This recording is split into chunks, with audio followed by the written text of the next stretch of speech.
They told Keanu Reeves to sit down because actors don't belong on a writer's stage. But when he picked up a pen and rewrote a scene live, the room fell silent. What he revealed next wasn't just talent. It was a truth no one expected, and it changed everything. Before we continue this incredible story, let us know where you're watching from. If you enjoy stories like this, subscribe to the channel, because tomorrow we have another inspiring story you won't want to miss. The envelope was thick, textured, and cream-colored. Keanu noticed it right away as it sat among a pile of standard mail. No logos, no digital barcodes, just his name written in a looping, unmistakably human hand, inked slightly smudged at the tail of the S. It was the kind of letter that felt too personal to ignore. He opened it slowly, carefully. Inside was a single sheet of fine stationery. At the top, the elegant letterhead read, "The Writers' Summit, Los Angeles." Below that, a short message, hand-signed by someone he hadn't seen in over a decade. "Keanu, we're gathering the best minds in story. You've shaped more than you know. Come share what you've learned from the other side of the camera. Harmly, David Marlowe." Keanu read it twice, then turned the letter over. A second signature was scribbled in the bottom corner, much less sentimental. "Should be interesting to hear an actor's take on writing. See you there, if you dare. Ross Chandler." He recognized that name too. Ross Chandler, a Pulitzer-winning screenwriter with a reputation for sharp dialogue and even sharper arrogance. Keanu exhaled slowly. Later that morning, Marina, his longtime assistant, leaned against his office door, eyebrows already raised. "You got it, didn't you?" Keanu nodded and held up the letter like a relic. She crossed her arms. "I hate to say it, but that room is probably full of people who already think you don't belong there. Especially him." "Ross?" She nodded. "He made that comment at the last summit about actors pretending to know plot structure. You sure you want to walk into that?" Keanu didn't answer right away. He turned the letter over in his hand again. David's handwriting, Ross's jab. The words that lingered most weren't from either of them. They were from years ago, from the time when he sat in back corners of movie sets with a spiral-bound notebook, writing alternate endings to scripts he was acting in, trying to understand why some scenes left him hollow and others lit him up inside. "Sometimes," he said quietly, "you learn the most in rooms you're not supposed to be in." Marina tilted her head, trying to read his tone. "So, that's a yes." Keanu set the letter down on the edge of his desk, next to a dog-eared copy of The Hero with 1,000 Faces and an unmarked black notebook. "That's a yes." She let out a small breath and reached for her iPad. "Okay, I'll move your Montreal prep back 2 days, and I'll make sure your name is listed as actor and story consultant in the summit bio." Keanu smiled gently. "Just put Keanu Reeves. That's enough." The Writers' Summit was a yearly affair, half celebration, half intellectual battlefield.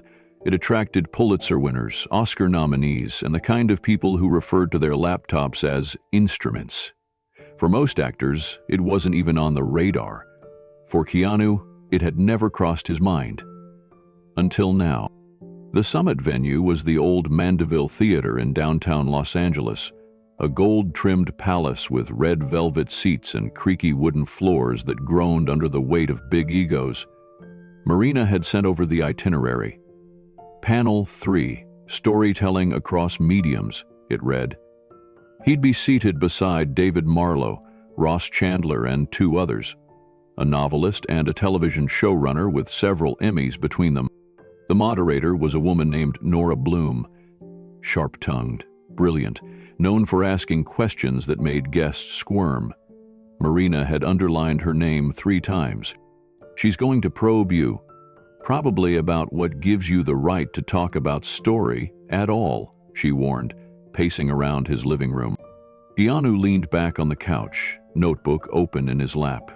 His fingers had absent-mindedly begun sketching an old idea he once had for a screenplay about a violinist who couldn't hear the music he played.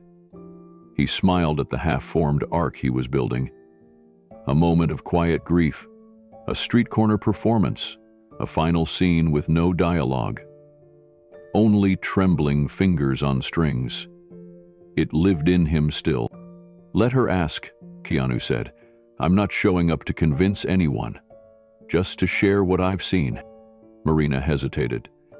"It's not your craft they'll question, it's your presence." He looked up from the notebook. "I know." There was a pause between them. Long, thoughtful.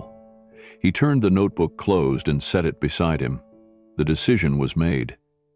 It wasn't about ego, and it wasn't about proving Ross Chandler wrong. It was about what had been quietly building in him for years, a yearning to speak, not just as a performer, but as a builder of stories. The next day, he went for a walk through Griffith Park at sunrise.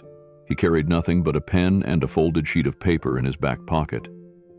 Along the ridge trail, he sat on a weather-worn bench facing the city and wrote a single sentence. "Stories saved me, long before anyone knew my name."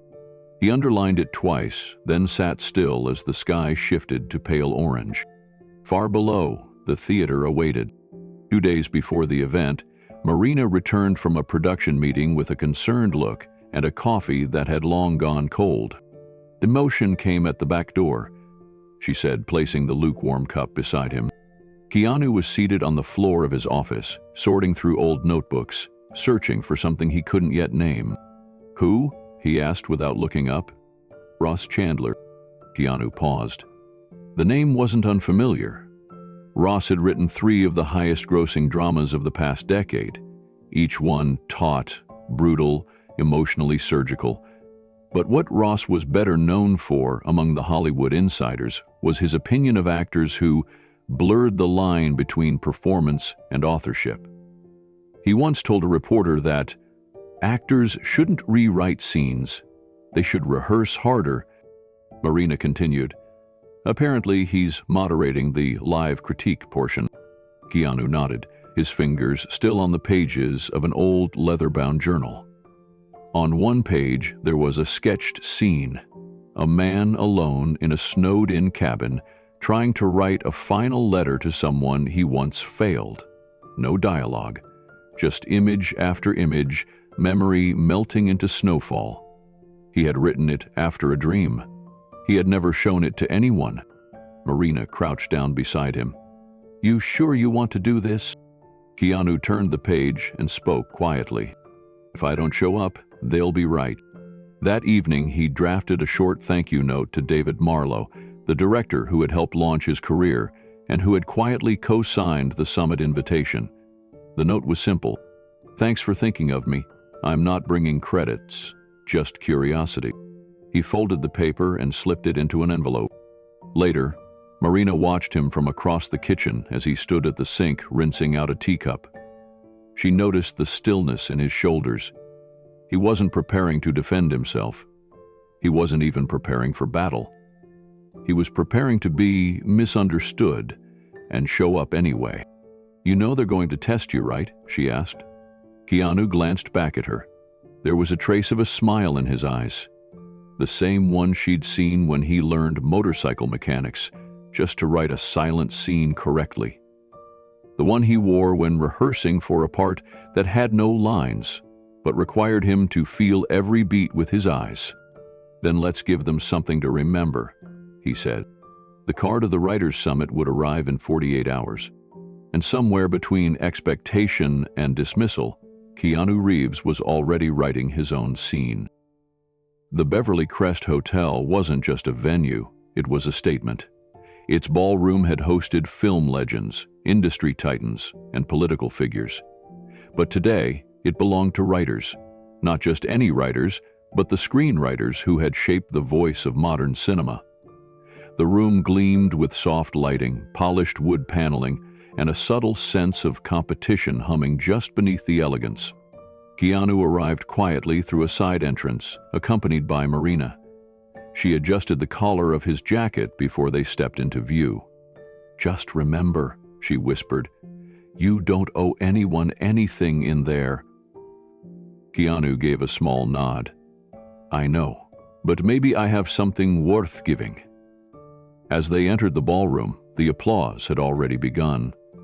The moderator, Sylvia Cruz, stood at the center of the stage in a tailored navy dress, clipboard in hand. She welcomed the audience and began the introductions.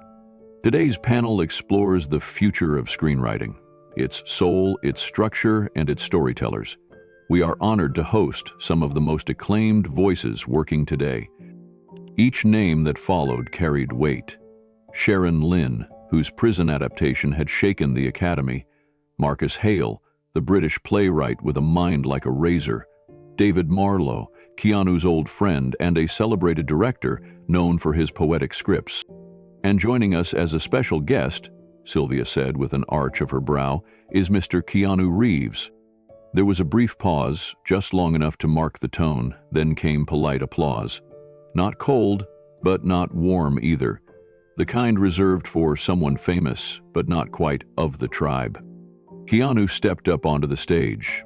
His chair was at the far left end of the long row of panelists, not beside David, not even near the center. His place had been chosen carefully, and not by accident. He took his seat without a word. David offered a faint nod from across the table, no smile, but there was something in his eyes. Apology, maybe. Or warning. As the panel began, the room settled into a rhythm. Each speaker took turns dissecting themes, genres, and the state of narrative film.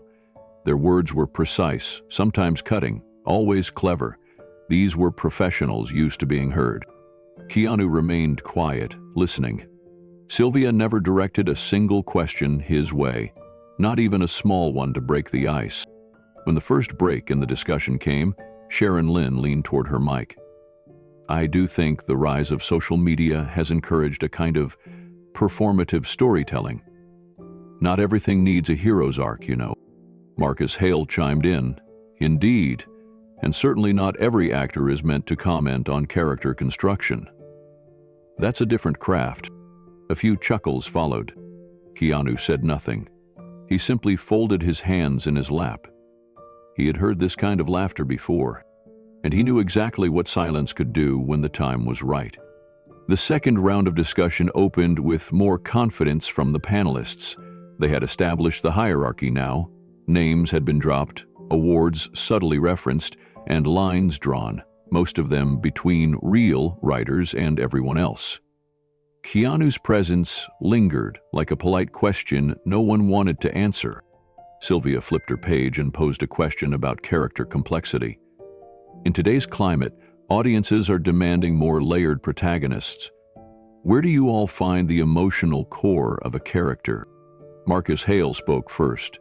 For me, it begins in contradiction. A man can love his son and still betray him. That tension is the spine. Sharon Lynn added, I look for brokenness. If the character isn't carrying a wound, I don't trust them to carry a story. David Marlowe was next. Sometimes the emotion isn't in what's said, it's in the space between, in the silence.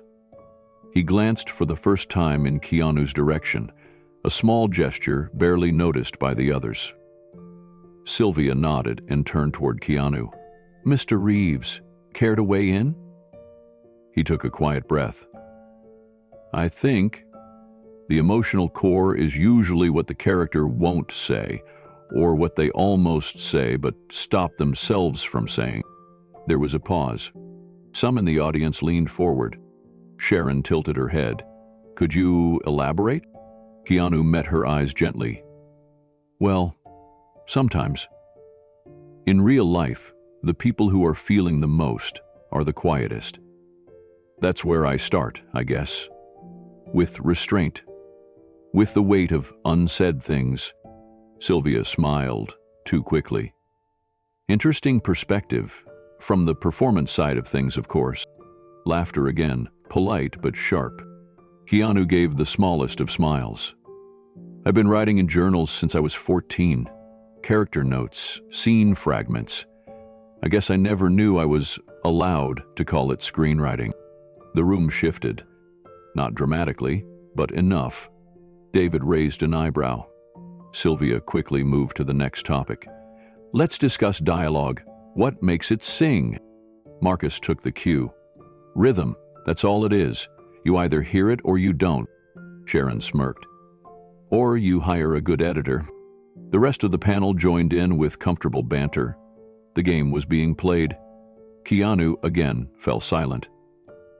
But a few students seated in the back row had started whispering among themselves. One of them had her phone out, not texting but taking notes. The actor had just said more in one sentence than others had in 5. From the far right of the table, David Marlowe watched it all unfold with something close to regret. He knew Keanu well, knew what that quiet meant. The audience didn't know it yet, but the most powerful scene of the day hadn't been written.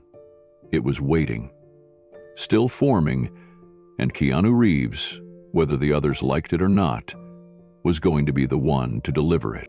After a brief break for coffee and photographs, the panel resumed. The energy in the room had changed, slightly, but enough to notice. While the other writers chatted among themselves, Keanu sat quietly, flipping through a worn, leather-bound notebook he'd brought with him. A few pages were loose, a corner dog-eared. He wasn't trying to draw attention. If anything, he was trying to stay grounded. Sylvia tapped her microphone. Let's open the floor to a fun question. Which scene you've written are you most proud of, and why? Each panelist took turns recalling iconic moments from their most celebrated films. Marcus described the climax of The Spiral Road, where the father confesses he no longer believes in redemption. Sharon recounted a monologue from Ghost Season that won her a BAFTA. David shared a quiet scene from Stillwater Rises, an improvised moment that stayed in the final cut. Then Sylvia looked again to Keanu. You've delivered many lines on camera. Anyone that stands out? He thought for a moment. It's not a line I delivered. It's one I wrote. I never used it, never showed it to anyone. Now the room quieted. He opened his notebook and read gently. He looked at the photograph, like it owed him an apology. Not for what happened, but for how little he could do to stop it. Even Sylvia didn't interrupt. Something in Keanu's voice had shifted, deeper, rooted in something personal. He continued. It's from a script I was working on, about a janitor who loses his son. No revenge, no violence, just grief, and how he learns to live around it. Sharon blinked. You wrote that? Keanu nodded, folding the notebook closed. I guess I write like I act. I listen first. For the first time all day, the audience didn't fidget. Then, unexpectedly, a question came from the back. A student, barely audible. Do you ever plan to direct it? Keanu hesitated, then smiled softly. I don't know. Some stories aren't meant to be shown. Some are just for surviving. A silence settled. Even the panelists felt it. It was David who finally spoke. I read that script 10 years ago. It wasn't finished, but it broke me. Now heads turned. You never said it was yours, David added. I thought it was something you found. Keanu shook his head. No, it was just mine, for a while. Sylvia cleared her throat. Well, perhaps we've underestimated the scope of your experience. The apology was faint, almost mechanical, but the audience didn't need it. They were already forming a different conclusion, one that would only grow stronger as the summit continued. Keanu wasn't on that stage to impress anyone. He was there because he still believed in stories, even the ones no one ever hears. Carl Grisham didn't even look at Keanu when he said it. That was part of the insult. He leaned forward into the panel microphone and smiled, as if sharing a joke only the other real writers would understand. It's always cute when actors think they understand the writing process, Carl said, voice soaked in amusement. A few people in the audience laughed, too quickly, not because it was funny, but because they thought they were supposed to. A few others smiled awkwardly and looked toward the stage, waiting to see how Keanu would respond. At the far end of the table, Keanu sat still. No shift in posture, no frown. Just a slow, almost imperceptible nod. Carl wasn't finished. I mean, sure, some actors keep journals, write down their dreams, or scribble a scene idea on a napkin, but there's a difference between that and real writing, between daydreaming and discipline. More laughter now, louder this time, the kind that rolls downhill and picks up speed. Sharon Lynn chuckled, glancing toward Marcus Hale. Even Sylvia Cruz, the moderator, smiled into her clipboard without saying a word. From the audience, near the back row, Talia Green flinched. She had studied Carl Grisham's scripts in school. She'd quoted his work in essays. But now, sitting there in her blazer, with a yellow notebook on her lap, she wasn't laughing. Her eyes were locked on Keanu, not because she expected him to snap back, but because she wanted to see if it hurt him. And in a strange way, that's what hurt her most. He didn't even seem surprised. Keanu's hand rested gently on his notebook. His fingers traced the worn leather cover, not out of nerves, but as if grounding himself. Sylvia cleared her throat. "Thank you, Carl. Passionate as always." She turned to the rest of the panel. "Let's continue. We've got a question from the audience about the evolution of internal monologue in screenwriting. Sharon?" Just like that, the moment passed, or at least it pretended to. But something had shifted in the room. A quiet tension that didn't belong to Carl or Sylvia or any of the award-winning panelists. It belonged to Keanu now. Not because he fought for it, but because he didn't. And somewhere in the back row, Talia wrote one sentence in her notebook. The quiet ones are always interrupted first. The panel moved on, but not really. The next words spoken by the others fell into the same rhythm, but they didn't land the same way. Keanu sat, still and unbothered, but not passive. He wasn't there to be accepted, he was there to listen. And eventually, when the moment came, he would speak. Not for applause, not to defend, but to remind them that story doesn't care who's holding the pen. The panel trudged on, but even the sharpest lines from the veterans landed with less certainty now. The audience wasn't distracted. They were watching Keanu, not because he had said something brilliant, but because he hadn't. And that silence said more than they expected. Sharon Lynn spoke about subtext and tension. Marcus Hale made a joke about algorithm-driven screenplays. The audience responded politely, but the mood had cooled. David Marlowe, seated near the center, leaned forward, elbows on the table. He'd known Carl would take a shot. He just didn't expect it so soon, or so publicly. He glanced at Keanu again, still watching. Carl reclined in his chair, satisfied. He had drawn the boundary. In his mind, Keanu had been properly placed, like an extra in someone else's story. Then Sylvia, perhaps sensing the shift, tried to re-engage the room. "Let's open it up a bit. I'd like to hear everyone's thoughts on character origins. Where do your characters begin?" Marcus jumped in first. "For me, it's the contradiction. A truth they believe about the world and the lie they believe about themselves."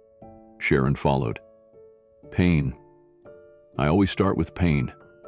If a character doesn't hurt, I don't trust them to grow." David nodded thoughtfully. "For me, it's silence. Not in the dialogue, but in the space between scenes. Who they are when they're not being watched." He didn't look at Keanu when he said it, but he didn't have to.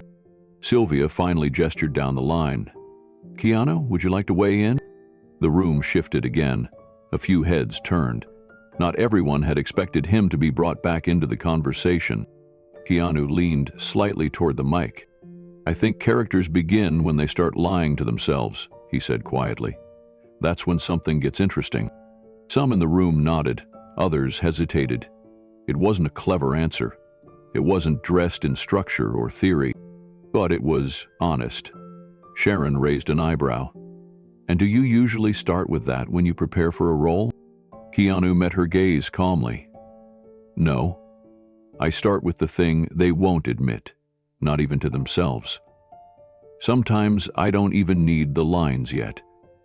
Just the silence, where the confession should have been. Someone in the audience, maybe a student, whispered, "Whoa." Carl chuckled again. "That's certainly David shot him a look, brief and sharp. But Keanu didn't flinch. He simply nodded again, as if agreeing with something only he could hear. Talia, still scribbling in her notebook, underlined a phrase from earlier, "Silence where the confession should have been." Her pen paused, then she drew a small star beside it. That was the first time anything anyone said on that stage had made her want to write a scene. Back at the table, Keanu sat with his hands resting loosely in his lap. The words had landed, not loudly, but deeply. The first jab had been thrown, but Keanu hadn't moved. Because the fight, if there was one, wasn't about pride.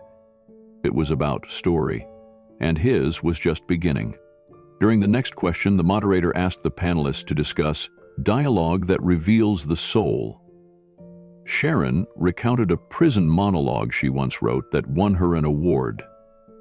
Marcus described a scene in which a dying man asked for forgiveness using only 4 words. Carl, of course, spoke the longest. He referenced Chekhov, Hemingway, and his own trilogy about memory and war.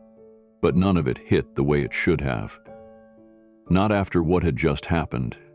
Keanu hadn't spoken again. He didn't need to. What lingered wasn't his words, but the space he left behind them. David crossed one leg over the other, glancing again at his friend down the panel line. There was that look in Keanu's eyes. Still, focused, but not angry. Never angry, just anchored. Like he'd already seen this moment before, lived through it, and somehow come out quieter on the other side. Carl leaned toward his mic again. "Look, I don't mean to be the villain here," he said, voice feigning charm. "Keanu's obviously a thoughtful guy.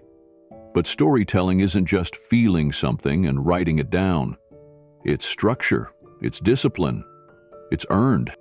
Another few laughs, lighter this time. Fewer joined in. Talia didn't laugh. She whispered to the girl sitting beside her. "He's afraid." "Of what?" her friend asked. "Of being wrong?" Sylvia Cruz, perhaps growing uncomfortable with the growing tension, tried to smooth things over. "Thank you, Carl. Passion as always." She smiled tightly. "We're going to shift into a more interactive segment soon, but before that, one more quick question. Has anyone here ever had a scene they wish they could rewrite?" A silence. Then David spoke. "There was a scene I directed once," he began, tone more deliberate now. "A minor one. 2 characters waiting in a hospital hallway. 1 line, nothing big. But it felt flat." He looked toward Keanu. "This guy rewrote it for me, not on the page, in the room. No dialogue, just stillness." The panel turned toward him. He sat down beside the actress. Didn't say a word, just looked up at the ceiling like he was counting the tiles. Then he blinked, slow, like something had just hit him. David's voice softened. "And I realized I didn't need the line." Carl scoffed. "Sounds like direction, not writing." David held his gaze. "You can call it what you want, but every writer in this room wishes they could bottle a moment like that." This time, no one laughed. Keanu didn't interrupt. He just looked down, then closed his notebook gently. The jab had landed earlier, but it hadn't left a bruise. It had carved out a space. And now, slowly, the room was stepping into it. Talia exhaled, fingers pressed to her page. Her pen hovered. She wasn't writing about Carl anymore. She was writing about presence. And as the panel moved toward its next phase, no one said it out loud, but something had changed. Keanu Reeves wasn't sitting at the end of the table anymore. He was quietly, undeniably, at the center. The panel transitioned into its 3rd hour, and the energy in the room had shifted again, this time into a softer rhythm. The moderator's voice had relaxed. The audience had stopped checking their watches, and Keanu, still seated at the far end of the stage, now felt less like an outlier and more like a question mark. People genuinely wanted answered. Sylvia Cruz glanced down at her notes and lifted her gaze. "This next one's for everyone," she said, "but I'll start with Mr. Reeves.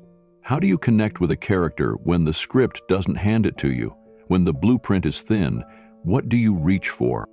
There was no sarcasm in her tone this time, just a hint of curiosity. Something authentic? Keanu looked down, then reached into the inside pocket of his jacket. Slowly, he pulled out a weathered, leather-bound notebook. It was smaller than the others on stage had expected, about the size of a paperback. The leather had darkened with age. The corners were soft and worn. A black elastic band held it closed, stretched thin from years of use. He rested it in his lap for a second, as if considering whether to open it. Then he did. A few audience members leaned forward without realizing it. Keanu flipped through the first few pages. Tiny handwriting, arrows, words crossed out, circles around certain lines of dialogue. Entire pages filled with what looked like half conversations and stage directions written in shorthand. He stopped on one page and gently turned the notebook so it caught the light. "There's usually something that doesn't show up in the script," Keanu said, "not because it's missing, but because it hasn't been chased yet." He tapped the page once with his index finger. "I don't just perform stories, I chase them." A quiet breath moved through the audience. Sharon looked up from her water bottle. Marcus's pen stopped moving. Even Carl, arms folded across his chest, gave a sidelong glance. Keanu held the notebook open for a second longer, then began to read from it. "This is from a role I didn't take," he said. "A man who loses his brother but keeps pretending it didn't happen. I wrote, he smiles when he says the name, but never looks up when he does." That told me everything. He turned another page. "This one's just an exercise," he continued. "I try to write the first thing a character would say if they were completely honest. Not clever, just honest, like, 'I lied about the coffee. I remembered your birthday.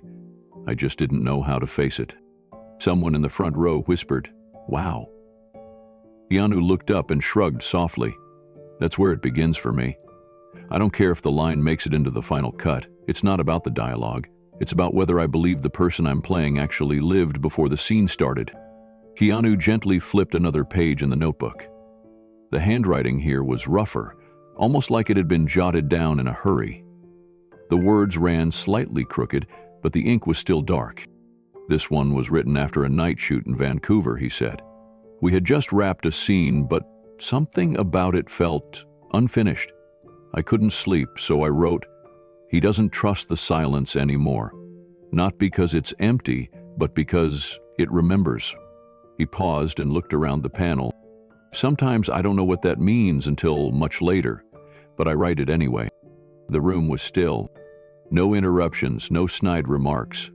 Just the sound of paper turning. Keanu glanced toward the audience, and his voice softened.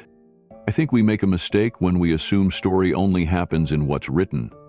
Some of it lives in what's felt. The breath before a line, the glance after. The part no one applauds for, but everyone remembers." From the second row, a man with a notepad scribbled furiously. Carl Grisham crossed his legs, but didn't speak. Sharon Lynn looked toward Keanu, but for the first time, her expression wasn't skepticism. It was interest. Like something had shifted inside her, too. Sylvia leaned in. "Do you do this for every role?" Keanu nodded. "Everyone. Even the ones that don't seem to need it. I build them from the inside out. This notebook is full of things no one will ever see, but I need them, or else I don't believe the performance." He flipped to the back of the notebook and hesitated. Then he carefully tore out a folded page. "It's okay," he said, glancing at Sylvia. "This one's not private." He unfolded the paper slowly and then read. Elle held the coat tighter, not because of the cold, but because it still smelled like her. A long pause followed. David Marlowe exhaled through his nose. then said quietly, "That's beautiful." Keanu nodded once. "I never found a film for it. Maybe I never will. But that's the scene I was chasing. Not the one in the script, the one behind it." A student near the back raised their hand. Sylvia gestured for them to speak. The voice came out tentative. "Do you ever write scenes just for yourself? Ones you know will never be filmed?" Keanu smiled. "All the time. I think that's where some of the best ones live, in the shadows."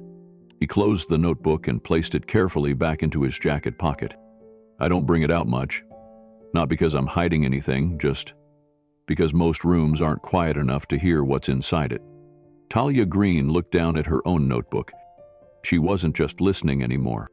She was learning. And for the first time all day, the difference between a storyteller and a performer was clear. One waits for the script. The other writes in the dark and waits for the world to catch up. After a moment of stillness, Sylvia leaned forward again.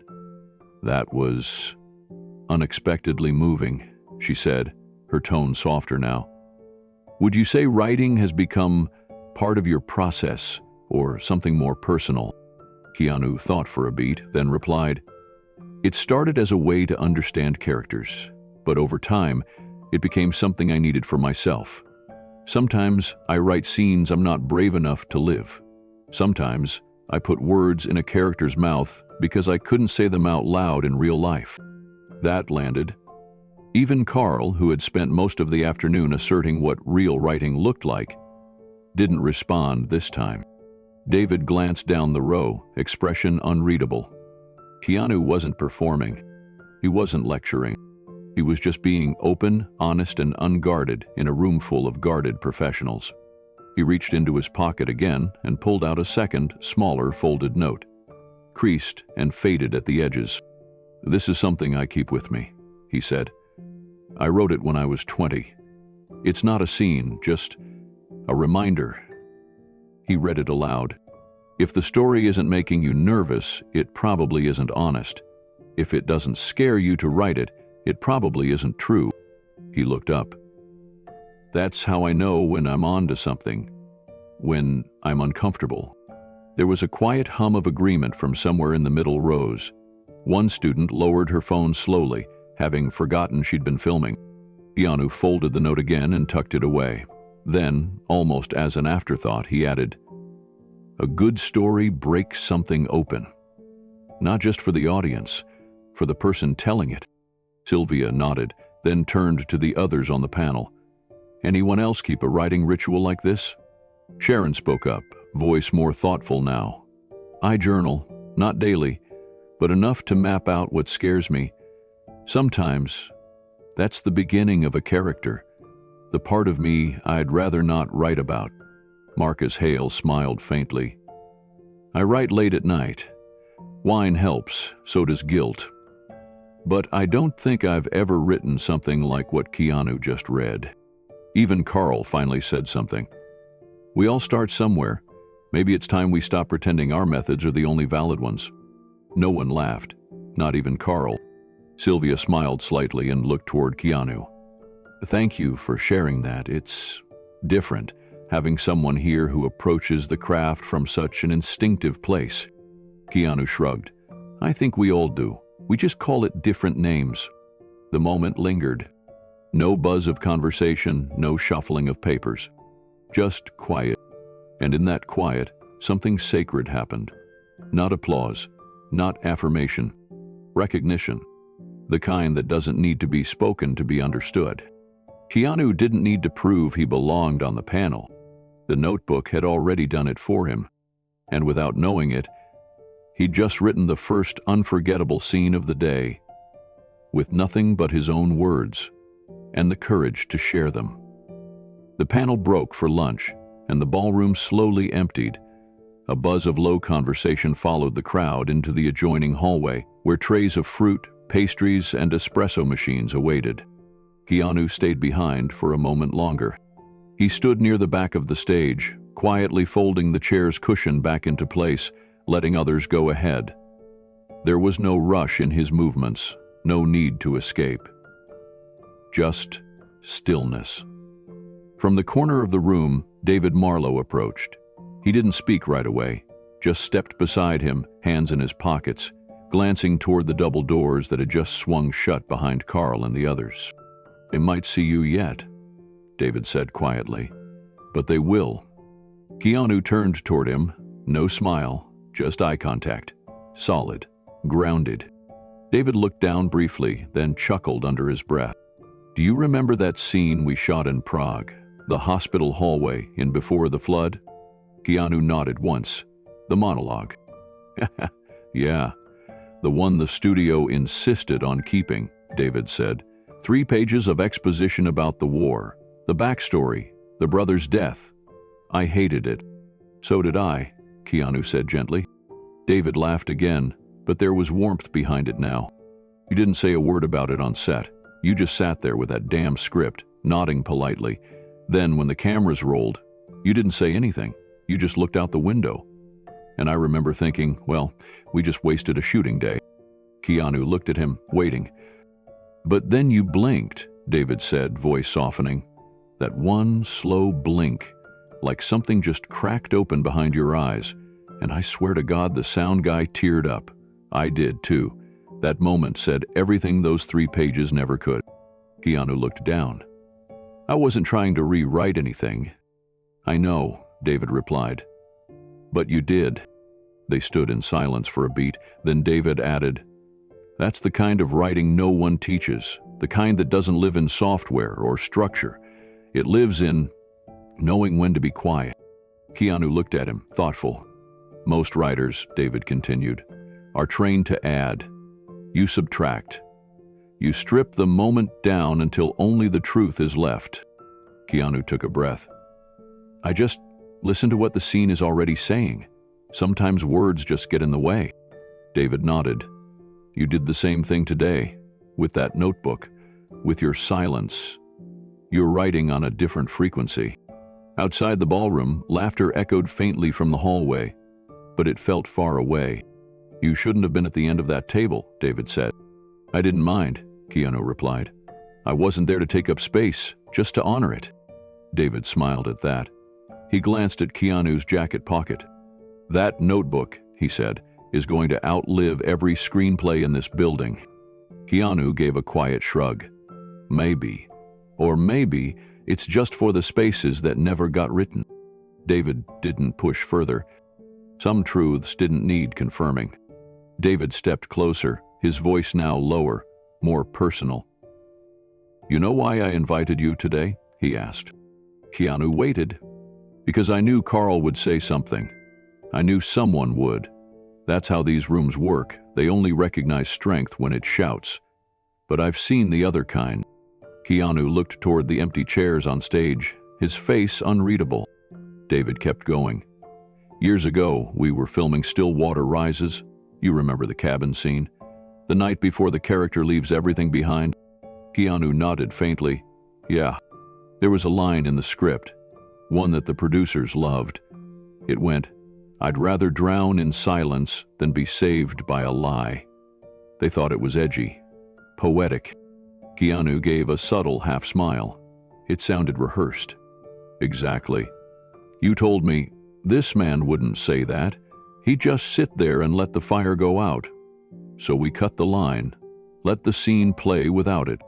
David's voice grew quieter, and it turned into the moment people remember. Not because of what was said, but because of what wasn't. He paused. Daylight called it one of the most honest scenes of the year, said it felt raw, lived in, and not a single word from that version was in the original script.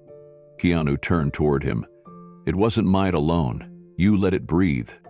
"I did," David said. "But you were the one who knew it needed silence." He leaned back slightly, scanning Keanu's face. "You've been writing like that for years. You just never asked permission to call it writing." Keanu glanced down, quiet again.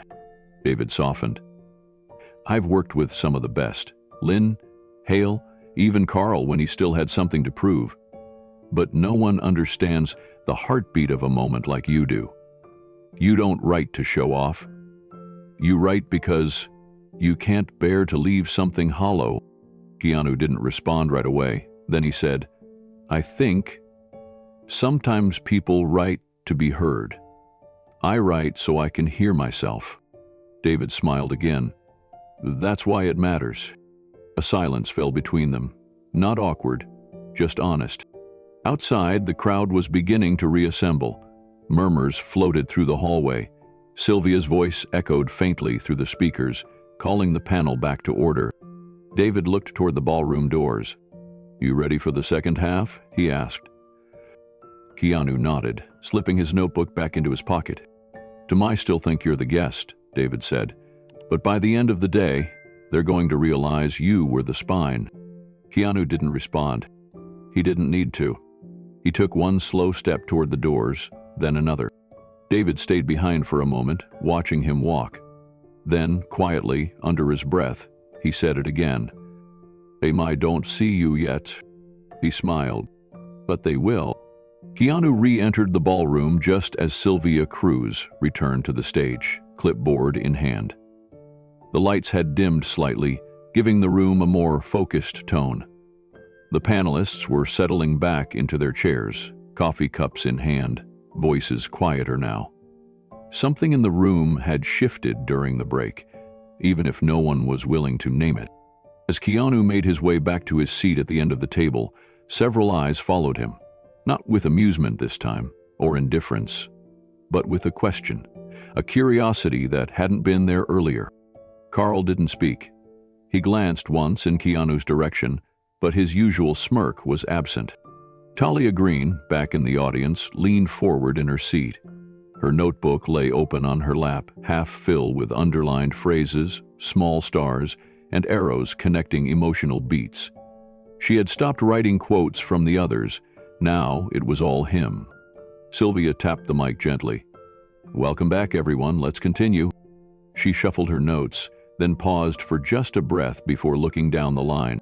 "Keanu," she said, "before the break, you shared some of the most personal reflections we've heard all day. I wanted to thank you for that.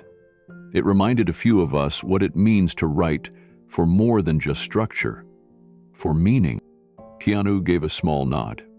"Would you be open," she continued, "to sharing a bit more about where that comes from, that instinct to strip away, to listen rather than embellish?" He folded his hands and took a quiet breath.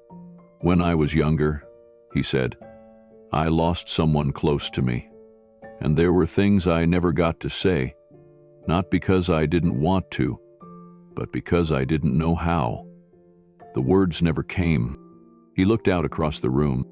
"So, I started writing moments that could hold what I couldn't say.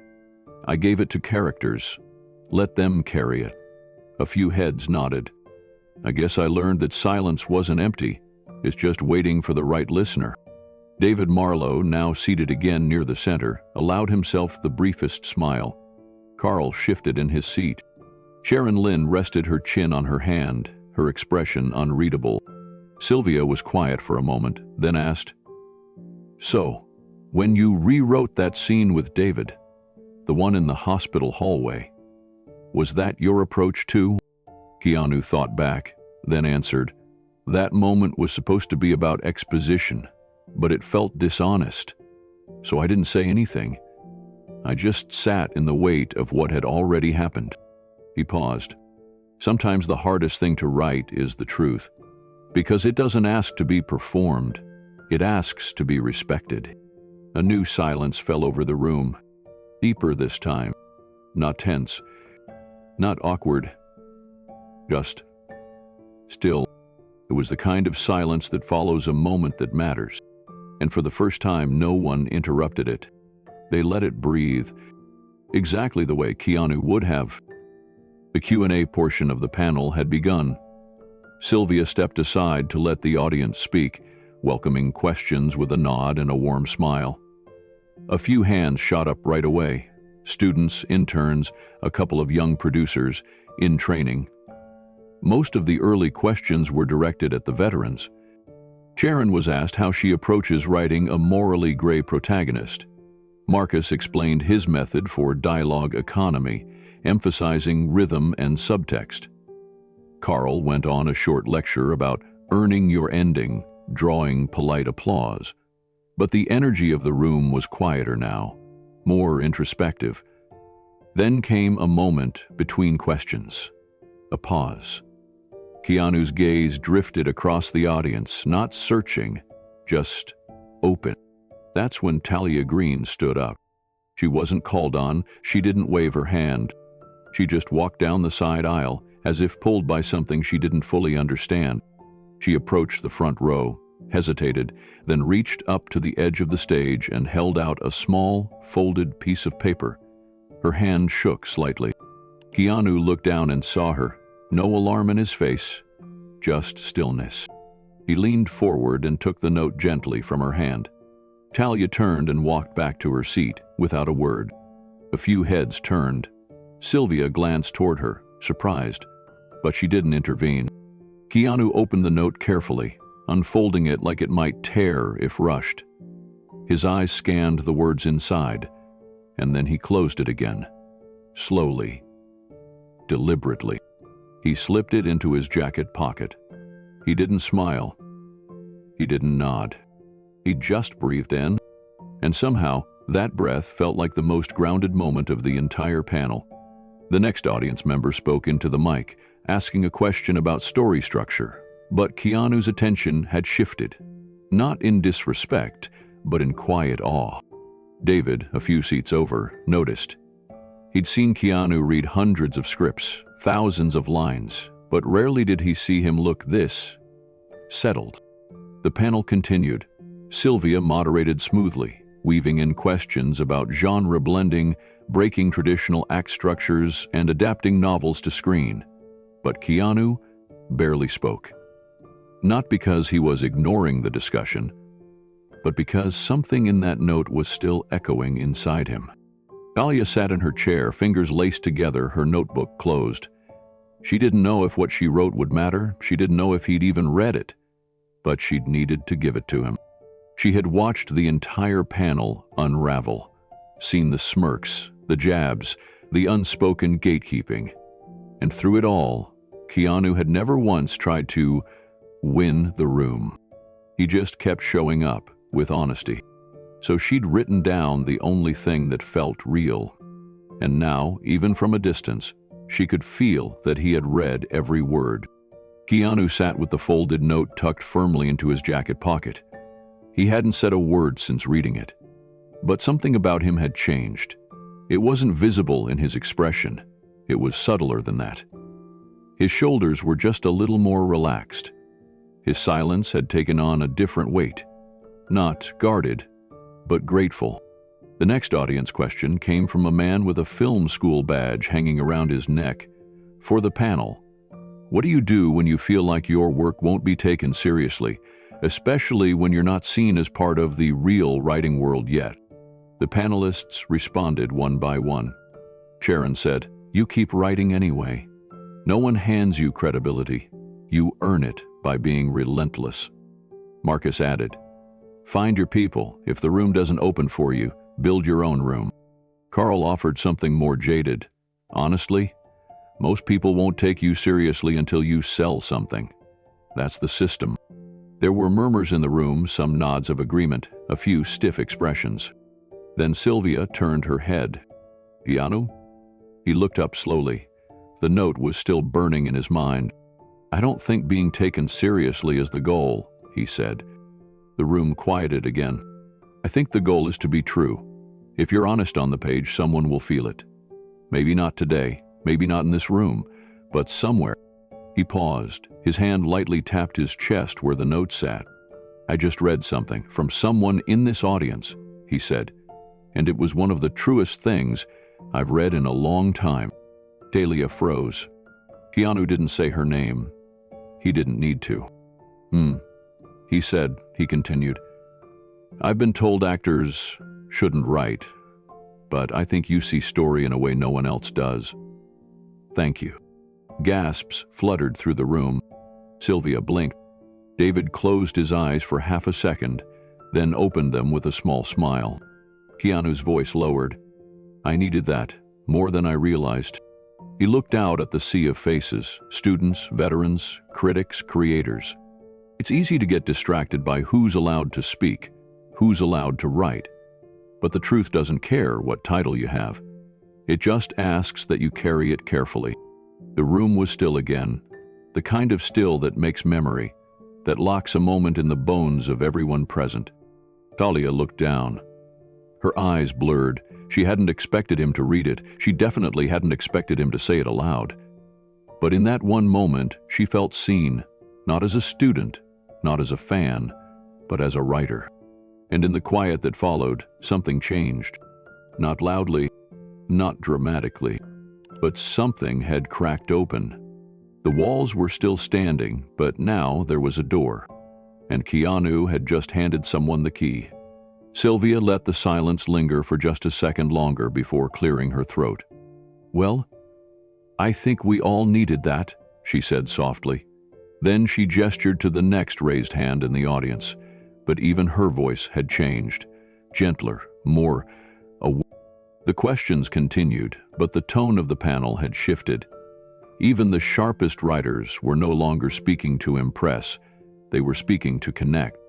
Marcus Hale leaned into his mic and said, "Maybe we've gotten too used to writing for applause instead of writing for resonance. I've been thinking about that since the second session." Sharon nodded. "Me too. Sometimes it takes someone outside the system to remind you why you started." Carl didn't speak. He sat there with his fingers folded, eyes forward, face unreadable. And Keanu? He said nothing else for the rest of the panel. He didn't need to. The note had done more than encourage him. It had grounded him, cut through the noise, made the entire day matter in a way the applause never could.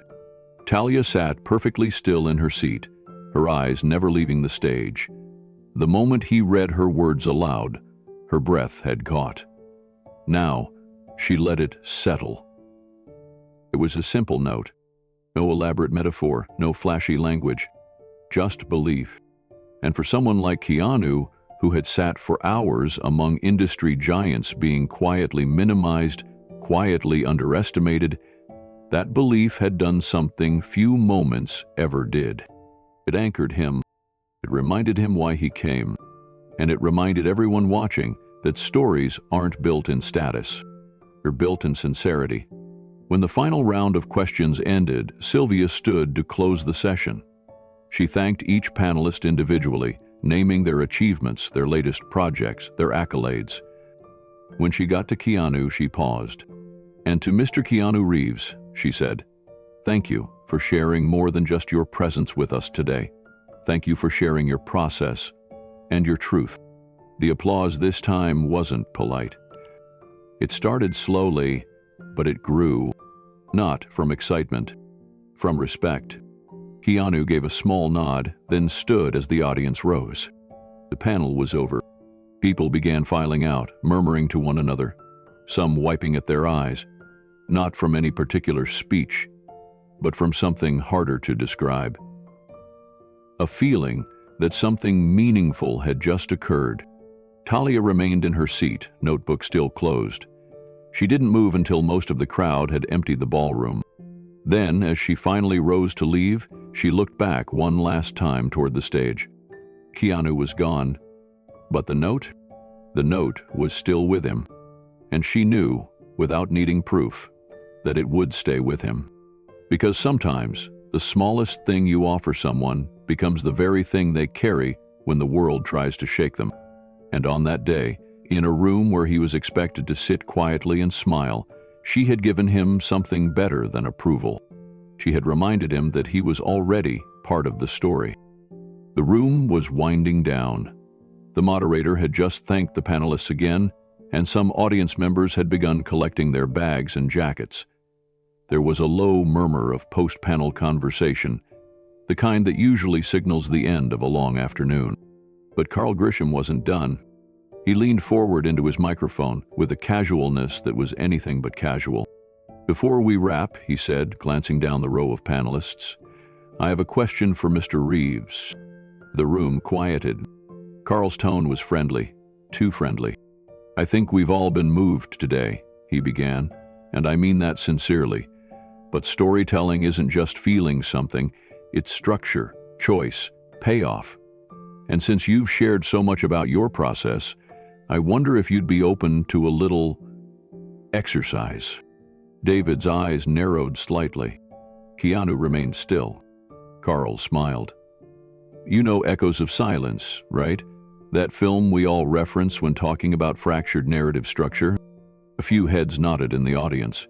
It was a well-known independent film from a decade ago, revered, complicated, praised, and debated in film schools and writers' rooms. Carl continued, "It's famous for its ending. The protagonist finally speaks after being silent for 90 minutes. He confesses everything to the camera, breaks the fourth wall. It's considered iconic, but polarizing." He leaned back, draping one arm over the back of his chair. "Just for fun," he said, voice now silkier, "how would you rewrite that scene?" The room hushed. Sylvia sat upright, her lips parting slightly. She hadn't planned for this. Carl added, "Of course, if storytelling's in your blood like you've described, maybe you don't need time to prepare. Maybe you could show us on the spot." A few murmurs spread through the rows. Someone whispered, "Is this a trap?" Another said, "What's he doing?" Talia sat perfectly still. David stared at Carl, furious but quiet. Keanu didn't move right away. He let the moment breathe. Then, without a change in tone, he said into the mic, "Can you remind me of the last 5 lines in the original?" Carl grinned. "Of course." The protagonist says, "I've lied to everyone, including you, especially you.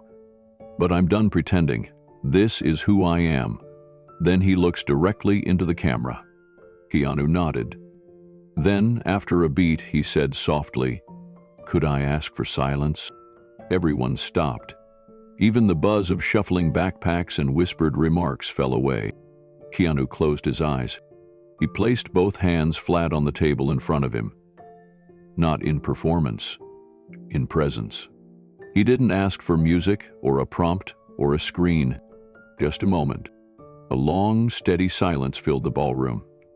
And when he opened his eyes again, there was no trace of nerves, only stillness. Carl smirked faintly, waiting to see what would happen next. But something in Keanu's face made even him sit up straighter. This wasn't a trick. This was something else entirely. Keanu kept his eyes open now, but he wasn't looking at Carl. He wasn't looking at the audience, or the stage lights, or even David. He was looking inward. And then, quietly, he began. "If it were mine," he said, voice calm and measured, "he wouldn't look into the camera, he wouldn't say anything at first." The audience leaned forward. The shift in tone was immediate. No performance, no dramatics, just precision and feeling. He'd be alone in the room, not staged, just sitting at the kitchen table after everyone else left. You'd see his hands on the table, restless, one holding a fork he never used, the other trembling near a glass of water that's already warm. Keanu's voice didn't change. It stayed even, as if reading something only he could see. Speak, but stops. Not for effect, because he doesn't know how to begin. You hear a clock ticking somewhere in the distance. It's not loud, but it's there. Steady. Sylvia lowered her clipboard slowly, captivated. Keanu continued. Finally, he says, "I lied when I said I was okay. I lied when I said it didn't hurt." Then he pauses again. He looks toward the hallway, but no one's there. The house is empty, and it's not dramatic, just truthful. He tapped his fingers lightly on the table in front of him. Emily doesn't confess everything. He just says, "I thought if I stopped feeling, I could stop remembering. But it doesn't work like that." Keanu paused. "How?" "Doesn't look into the camera," he added. He looks at a photo, an old one, face down. Then he flips it over, and for the first time in the entire film, he lets himself cry. Not loudly, just one tear, and then silence again. No one in the room moved. No one even blinked. It wasn't flashy, it wasn't clever. It was devastating. David stared at him, jaw slightly tight, not with tension, but with awe. Carl's smile had faded. Keanu sat back, eyes steady. "And then the credits roll," he said. "No music, just the sound of the clock ticking." The room was frozen. Not because they didn't understand, but because they did. It was a rewrite, not just in dialogue but in truth. The entire structure of the moment had shifted, from exposition to experience, from performance to presence. Talia stared straight ahead, her eyes glassy, her mouth slightly open. Sylvia said nothing. There was no need to. Keanu didn't glance at Carl. He didn't gloat. He didn't lean into the moment. He simply folded his hands again and waited, because the moment wasn't his. It belonged to the story now, and the story, somehow, felt more real than anything that had been said all day. For a few seconds, no one moved. No one clapped. No one spoke. It was the kind of silence that doesn't feel empty. It feels full, heavy with recognition, with the realization that something just happened, something honest. Keanu didn't fill the silence. He didn't glance around the room to see who approved. He just let it sit, let it breathe. And that restraint, that choice not to chase the moment, was the very thing that made it unforgettable. Sylvia finally cleared her throat, softly. "Thank you," she said, almost a whisper. David Marlowe sat very still, eyes fixed on the stage. He didn't speak. He didn't need to. He knew that what had just happened wasn't a performance. It was craft, raw and stripped bare. Carl shifted in his seat. His hands folded, then unfolded. He leaned back, then forward again. He looked toward the mic like he was going to say something clever, but nothing came. For once, the master of the room had no words. And maybe that was the point. A young woman from the audience, somewhere near the center row, clapped once, softly, then another, and slowly others followed. Not an eruption, not the kind of applause that bursts out of excitement. It was the kind that rises from respect, measured, sincere, slowly building into something undeniable. Carl leaned into his mic again, his voice lower now. "Well, that's certainly a different take." He forced a smile. "I suppose there's more than one way to end a film." Keanu met his eyes for the first time. "Yes," he said calmly, "there is." Carl nodded, but the edge was gone. He tried to shrug it off, but the room no longer leaned in his direction. The audience wasn't looking to him anymore for interpretation or approval. Their attention had shifted, and it wasn't going back. Keanu's rewrite had done something rare in that space. It didn't just challenge a scene. It challenged the way everyone in that room thought about storytelling. And even more quietly, it challenged who they believed was allowed to shape it. Sylvia regained her footing and stepped forward. "I think that might be a perfect place to pause," she said with a small smile. "We've talked a lot today about structure, voice, and emotional truth. And what we just witnessed might be the purest form of all three." Keanu didn't react. He just lowered his eyes, then looked toward the back of the room. Talia sat motionless, her hands clasped, tears just barely forming. She wasn't crying because it was sad. She was crying because it was real. And in that truth, she felt something she hadn't felt since arriving at the summit. Hope. The kind of hope that says maybe one day, if she just keeps writing, her story might reach someone the way his just reached her, even in silence, especially in silence. Keanu leaned into the mic once more, his voice barely above a whisper. "But if I had to go further," he said, "if I had to rewrite not just the scene but the man, this is what I'd do." The audience leaned in. The energy in the room had shifted entirely. No longer a panel, no longer a debate. It was now a story. Keanu closed his eyes for a breath, then opened them. His tone changed, just slightly. No accent, no performance, just presence. He wasn't imitating the character. He was becoming him. Helm sits in that empty kitchen. Keanu began. The air's stale, like it hasn't moved in hours. The window's open, but nothing comes through. On the table, there's a single bowl of cereal he didn't finish. Milk gone warm. Spoon untouched. Who's been sitting there for a while. Maybe hours. Maybe days. A pause. Then he speaks. Just once. Keanu's voice dropped. You think I stayed silent because I didn't care, but the truth is, I was afraid my voice would give me away, that if I spoke, you'd hear it. The thing I've spent my whole life trying to bury. No one moved. Not a pen, not a phone, not a breath. Keanu looked straight ahead. Doesn't launch into a confession. He doesn't list regrets like a priest expecting forgiveness. He just starts describing small things. Like, she used to hum while washing dishes. That one Fleetwood Mac song, I hated it. But now I'd give anything to hear it again. The imagery pulled itself into the room without needing to be explained. And then he says, I remember the last thing she said to me. It wasn't profound. She just asked if I wanted more coffee. And I said no. I said no because I thought there would be time to say more later. Keanu's voice caught slightly, not with emotion, but with restraint. Picks up the photo, Keanu continued, the one face down on the table. He flips it over, and we see it's not just her, it's both of them. Younger, before the silence, before the wait. Another pause. Hell doesn't cry, not right away. He laughs, just once, like it surprised him, like he forgot he could. Now Keanu's voice dropped even further, and he says, it's strange, the things that stay with you, the color of her sweater, the crack in the living room wall, the way she always left the light on in the hallway, like she knew I'd be too proud to ask for it. Someone in the front row sniffed, barely audible. Keanu finished the scene quietly.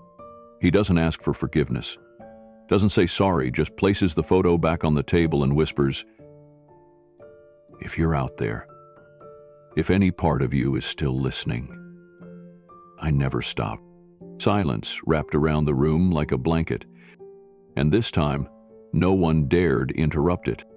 Keanu didn't move after finishing the line. He just let it sit there. The silence that followed wasn't awkward. It was sacred. You could feel it in the air, the tension, the breathlessness of a room suspended between disbelief and emotion. A few rows back, a student lowered his phone. He had been recording, but slowly pressed stop. Somehow he knew this wasn't something to be shared online. This wasn't content. This was craft, pure and unfiltered. Keanu spoke again, softly. That's the moment I think he earns his voice. Not by saying something dramatic, not by breaking the fourth wall, but by finally saying something no one else hears, except maybe us. Carl was still. The corner of his mouth that once curled with skepticism now sat flat. His fingers were loosely woven in his lap, eyes cast downward. He looked like a man realizing the house he built didn't have a window for that kind of light. David glanced across the table, his eyes full of something deeper than pride. It was recognition. Not of talent. He had always known Keanu had that. But of bravery, of honesty. Sharon Lynn turned slightly in her seat, her lips parted. Her pen was no longer moving across her notepad. Marcus Hale exhaled, low and slow, and looked to Sylvia, as if to say, what do we do after that? But Sylvia didn't speak. She just stared. It was Talia who moved first. She blinked, wiped her eyes once, then looked back down at the folded page in her notebook. A page she hadn't meant to tear out. But now, she was glad she had. Keanu looked out across the room again. He didn't smile, didn't ask how it landed. He just sat in the moment like a man who knew enough to let the story finish itself. Then, gently, he closed his hands together. I didn't write it down, he said. It just came. Sylvia finally found her voice. That was... She trailed off, not because she didn't know the word, but because none of them felt worthy. David stepped in. That was storytelling. The crowd didn't erupt. It couldn't. It stayed quiet. But heads nodded. Hands slowly came together. One panelist near the far end dabbed the corner of her eye discreetly. The man next to her leaned back in his chair like someone who'd just seen something rare and needed a minute to recover. Keanu looked down. He wasn't performing. He wasn't proving. He was revealing. And the room, once so sure of its hierarchy, sat now like students, not of writing technique, but of vulnerability, of stillness, of emotional truth that doesn't chase approval. Keanu had rewritten more than a scene. He had rewritten what they thought a scene could do. And he had done it without raising his voice. Just a whisper. And it was enough to move the entire room. Sylvia Cruz took a step back from the mic and let her hands fall to her sides. She had moderated hundreds of panels in her career, many with more than twice the fame or controversy, but none had ever left her quite like this. Carl shifted in his seat again, not defensive, just still. Whatever he had intended by throwing out the challenge had melted away. There was no comeback, no clever recovery. Not because he was embarrassed, but because he had been moved. And in some way, he knew that trying to reassert control would only make it worse. Marcus Hale leaned forward, elbows on the table. He looked at Keanu not with admiration, but with something rarer in that room. Humility. "Would you write that down?" Marcus asked gently. "What you just said." Keanu looked over. "I didn't write it before, but maybe I will now." A few audience members smiled through their tears. Sharon Lynn was quiet, but her arms were crossed in front of her, not guarded, just reflective. She wasn't trying to dissect it. She wasn't racing to label it. She was just sitting with it. David turned slightly in his seat. "That's what I meant earlier," he said aloud. "That moment in Prague. You don't overwrite, you reveal." Keanu gave the smallest nod. Sylvia finally approached the mic again. "That scene," she said carefully, "what struck me was how little you said, and yet how much it carried."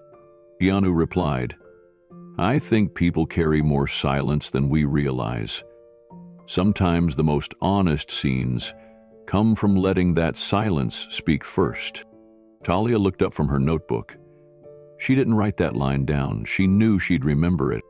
The audience, still hushed, slowly began to breathe again, like waking from something sacred. Someone near the back clapped once. It wasn't loud, but it was steady. Another joined, then another. Soon the entire room filled with quiet, rhythmic applause, not thunderous, but intentional, the kind that isn't about volume. It's about reverence. Keanu didn't stand. He didn't bow his head.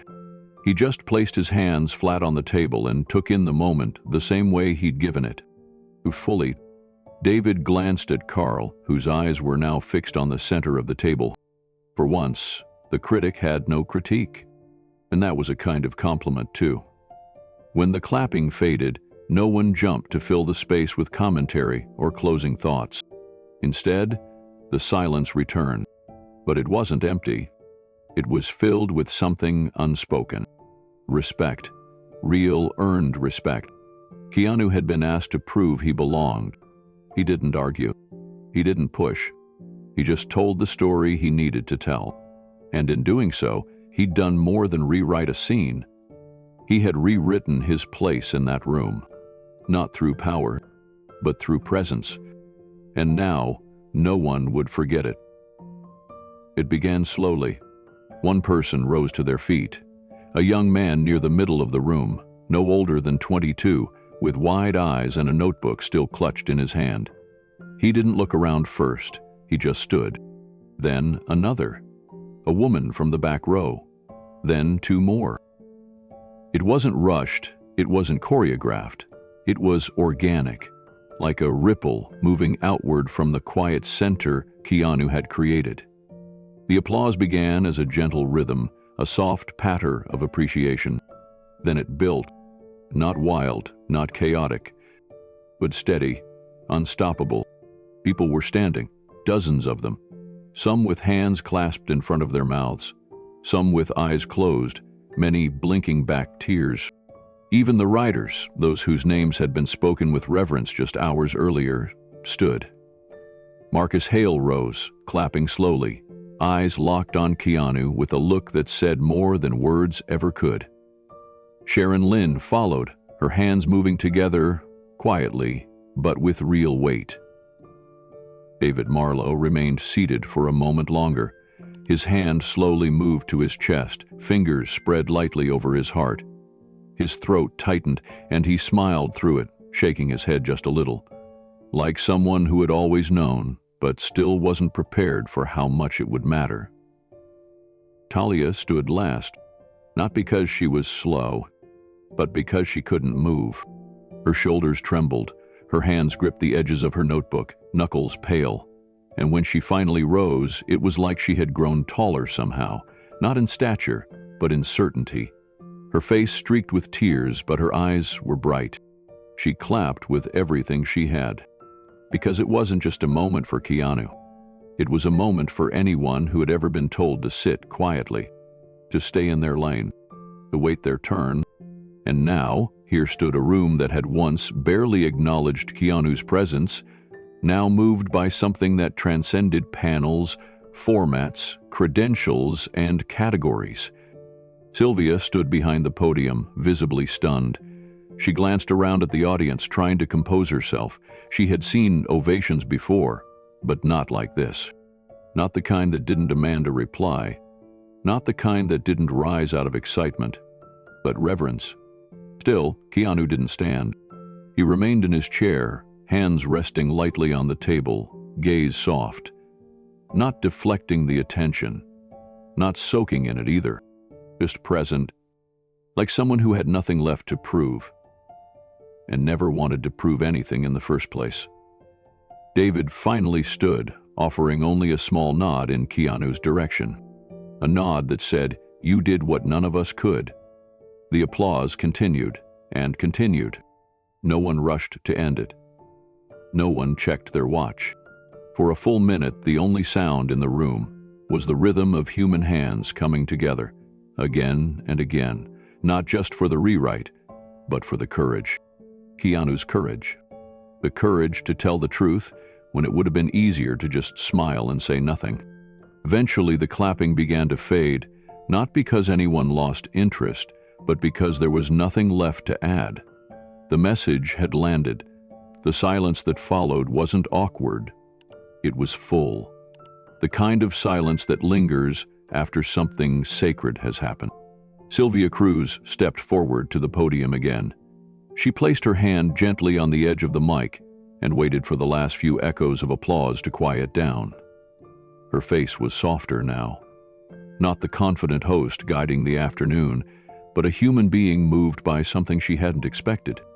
"I think," she said carefully, "we've just witnessed something that reminds us why we do this in the first place." She looked down the panel table.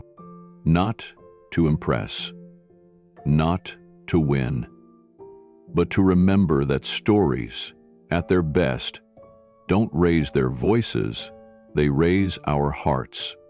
There was a hum of agreement, a murmur of quiet emotion. Carl Grisham sat still in his seat. His fingers tapped once, lightly, then stopped. He glanced toward Keanu but didn't say anything. Not yet. The man who once dominated the stage now sat like a student who had just been reminded of something he didn't know he'd forgotten. Keanu looked out over the audience once more. He could have stood. He could have spoken again. He could have bowed, but he didn't. He just looked. Not with detachment, not with discomfort, just with grace, with understanding. It wasn't about him. It never had been. It was about what had been said and what had been felt. David Marlowe finally walked over to Keanu's side of the table. He leaned in, one hand on the back of Keanu's chair. "Stay seated," he whispered. "They'll remember it more that way." Keanu gave the smallest nod. Behind them, One of the younger panelists wiped a tear from her cheek and quickly looked away, hoping no one had seen. But someone had. And they understood. Dahlia Green remained standing even after the rest of the room began to sit down. She didn't want to lose the feeling, whatever it was, that had taken hold in her chest. That feeling that maybe, just maybe, the rules weren't as fixed as she'd been told. That maybe honesty was louder than credentials. That maybe stillness could echo further than declarations. And that one moment, whispered in truth, could rewrite an entire room. She sat down, finally, notebook in her lap, fingers resting over the place where her own note had been. She didn't know what would come next, but she knew this. She would write differently now, because she had seen what it looked like when someone didn't try to impress a room. They just spoke as if the room wasn't necessary at all, and somehow that made it listen. Keanu remained still, his breath even, his presence calm. The ovation had ended, but its impact had not. It would linger. In notebooks, in memories, in the subtle way stories would now be told by those who had witnessed what happened. Because sometimes the person you try to exclude from the table ends up changing the conversation entirely. And on that day, without trying to prove anything, Keanu Reeves had done exactly that. For a long moment, Carl Grisham didn't move. His eyes stayed fixed on the table in front of him, hands clasped loosely, jaw set. The applause had faded, the chairs had stopped creaking, and the room waited. Not for more inspiration, but for closure. Then, slowly, Carl leaned forward into his microphone. "Well," he said, trying to laugh, "maybe he just got lucky." The words hung there, uncertain. Some in the audience looked at each other, not confused, just disappointed. Marcus Hale's brow furrowed. Sharon Lynn raised one eyebrow, but said nothing. Keanu didn't react. He didn't need to. Carl cleared his throat and tried again. I mean, that was surprising, really. And moving, of course.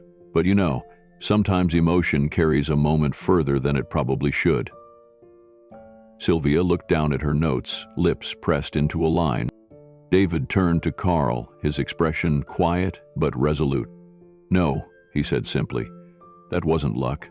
That was understanding." Carl shifted. David continued, calm but firm.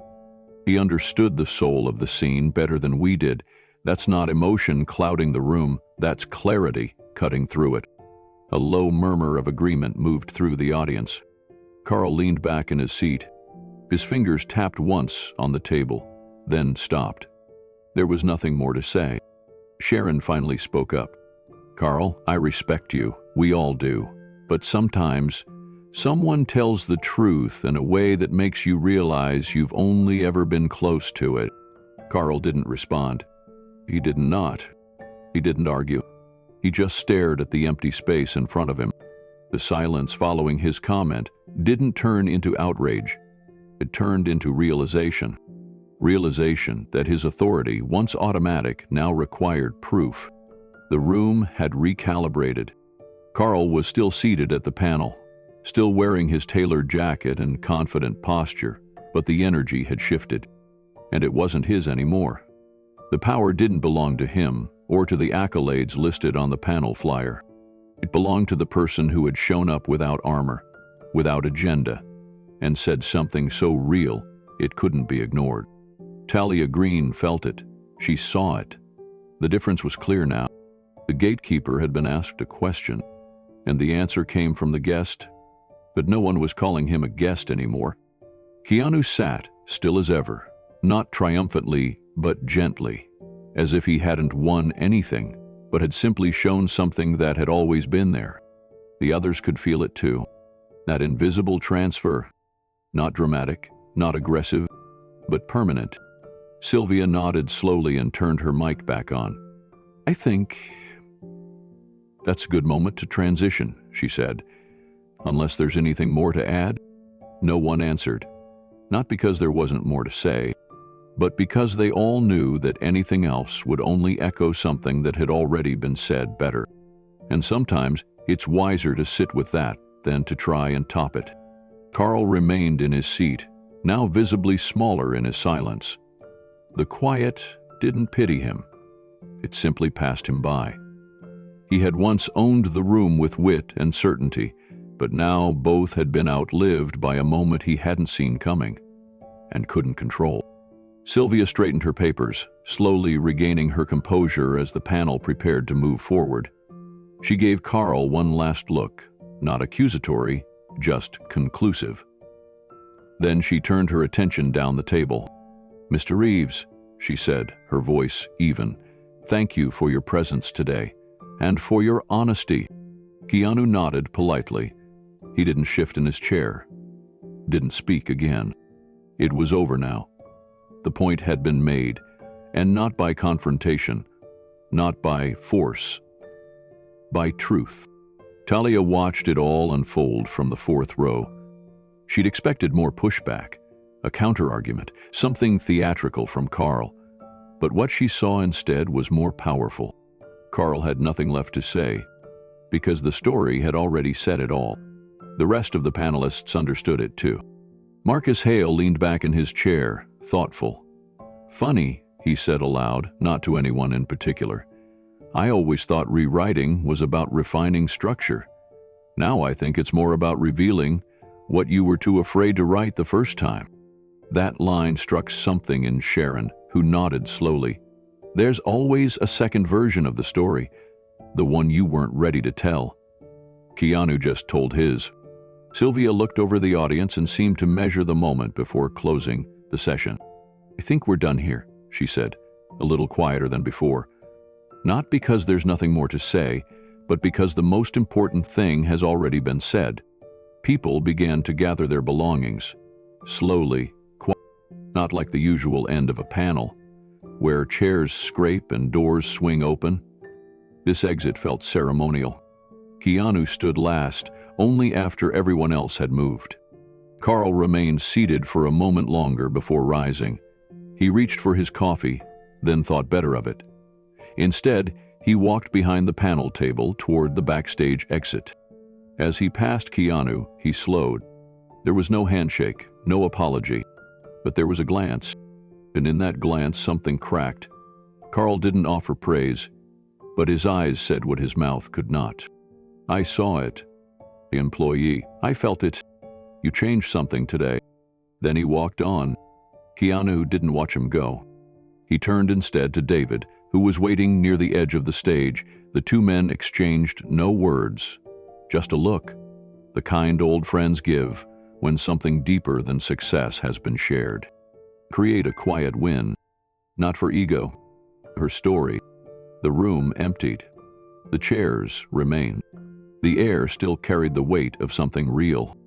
And in that final moment, as the lights dimmed and the space began to reset, one truth lingered louder than anything said at the mic.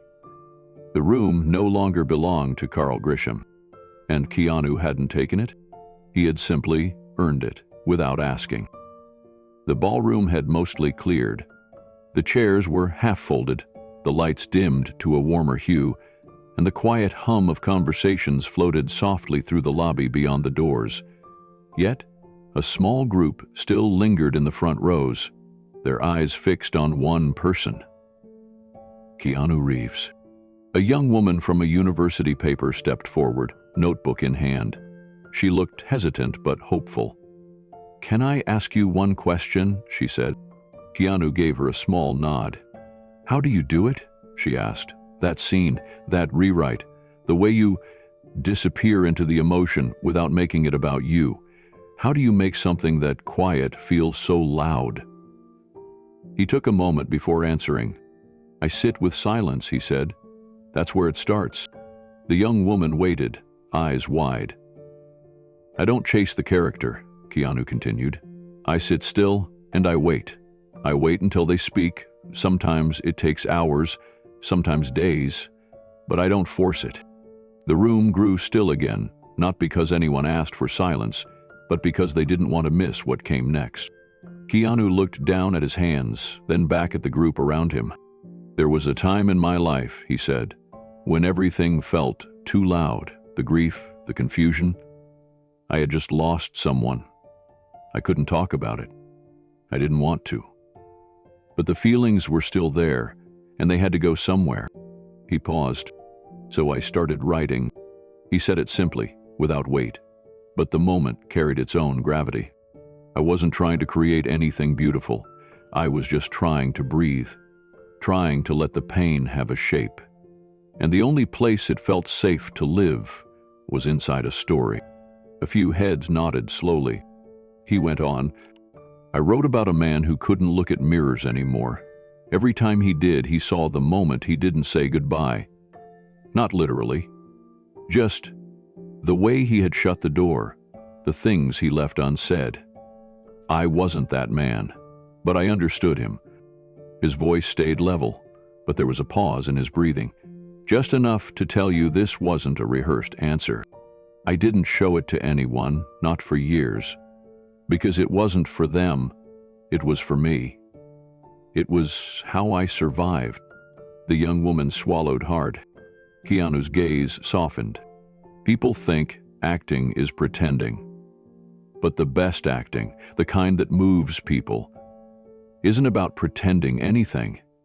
It's about revealing something real through someone else's skin."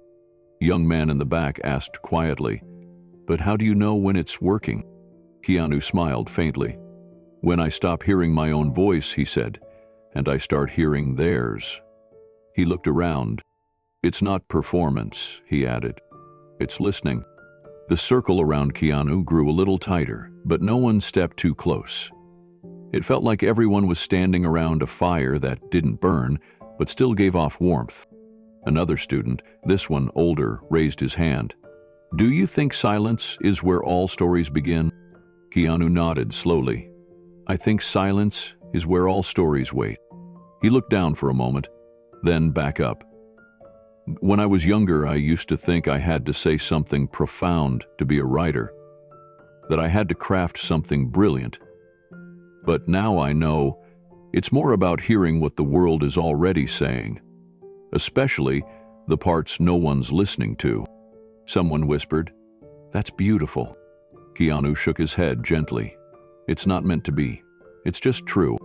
He placed a hand lightly over the breast pocket of his jacket. The folded note was still there.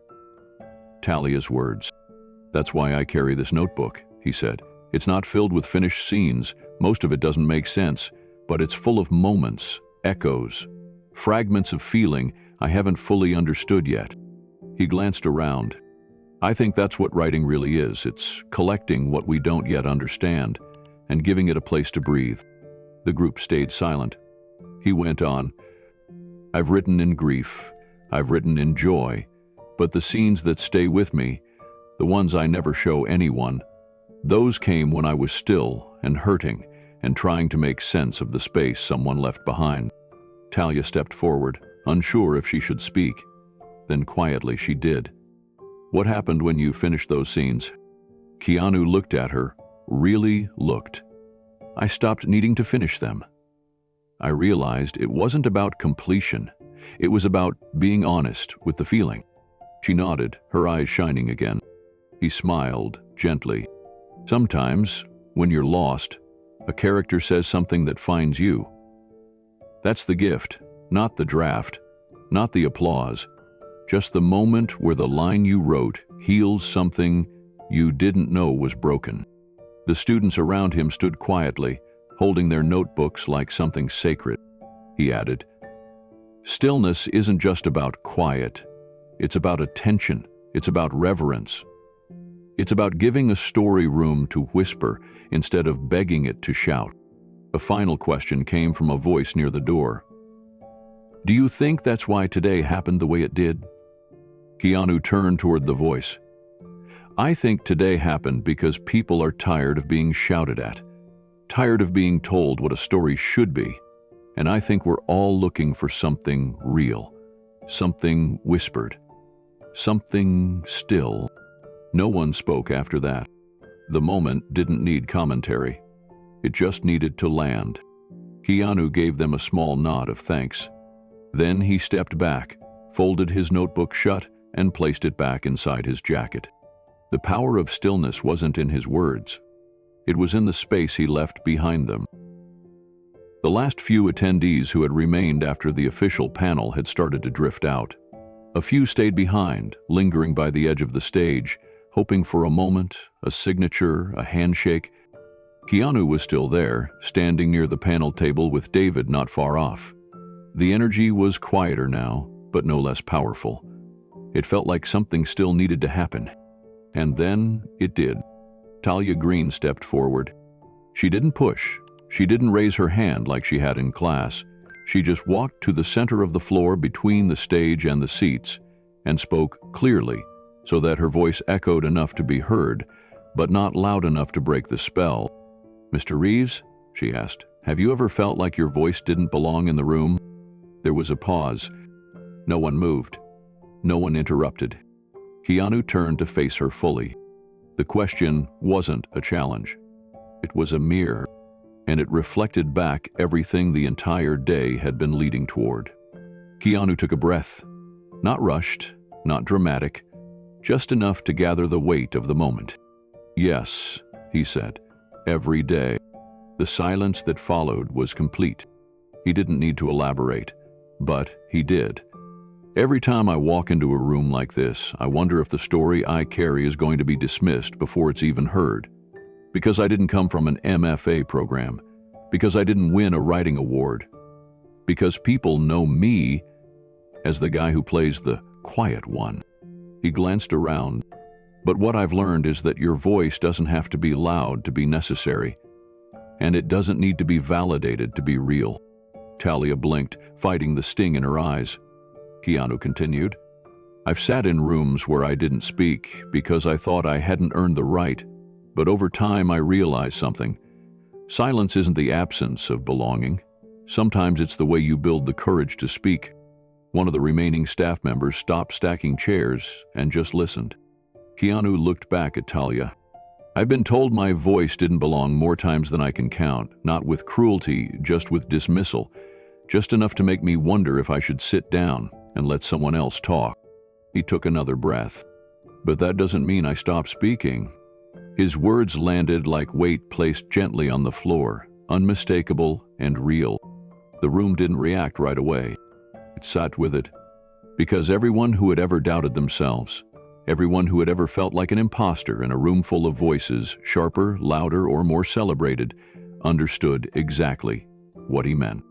And somehow, hearing someone like Keanu say it out loud gave permission, not just to Talia, but to all of them. Talia didn't speak right away. Her hands were clasped in front of her notebook tucked under one arm, but she looked different now, like something fragile inside her had just been seen and named. She swallowed, then nodded once, just once. "Thank you," she said quietly. Keanu returned the nod, not as a performer, as someone who had once stood where she stood. A few others, still seated in the room, students, assistants, interns, turned to look at Talia, not with surprise, but with silent gratitude. She had asked the question they had all carried in their chests. The question that so often went unanswered in spaces like these. Keanu turned back slightly toward the center of the room and addressed them all now. "There's a myth," he said, "that the room decides if you belong, that it's up to the people already sitting at the table to invite you in." He paused. "But the truth is, your voice isn't a guest. It's part of the foundation, whether they know it or not." He looked back at Talia again. "So if you're waiting for someone to tell you your words matter, stop waiting. Say them anyway. Because silence doesn't mean absence. It means you're still deciding how to say it right." No one interrupted. No one shifted. And in that stillness, something began to reshape in the room. A man from the lighting crew, who had been pretending to busy himself with a rig cable, leaned on a chair instead, eyes fixed forward. Another young writer clutched her phone to her chest, her recorder still running. It wasn't for social media. It was for memory. Keanu softened his stance now, but his words remained grounded. I've learned that the places where I felt like an outsider were often the rooms that needed my story the most. They just didn't know it yet. David stepped closer, standing just beside him. "He's right," he added. "I've worked with writers who could diagram every beat, every arc, every plot turn. But none of that means anything if you're afraid to say something real." He looked at Talia too. "And what you wrote today, what you gave to him, mattered more than any film credit in this room." Talia's eyes filled again, but this time she didn't look away. She let the emotion stay. That was her truth too.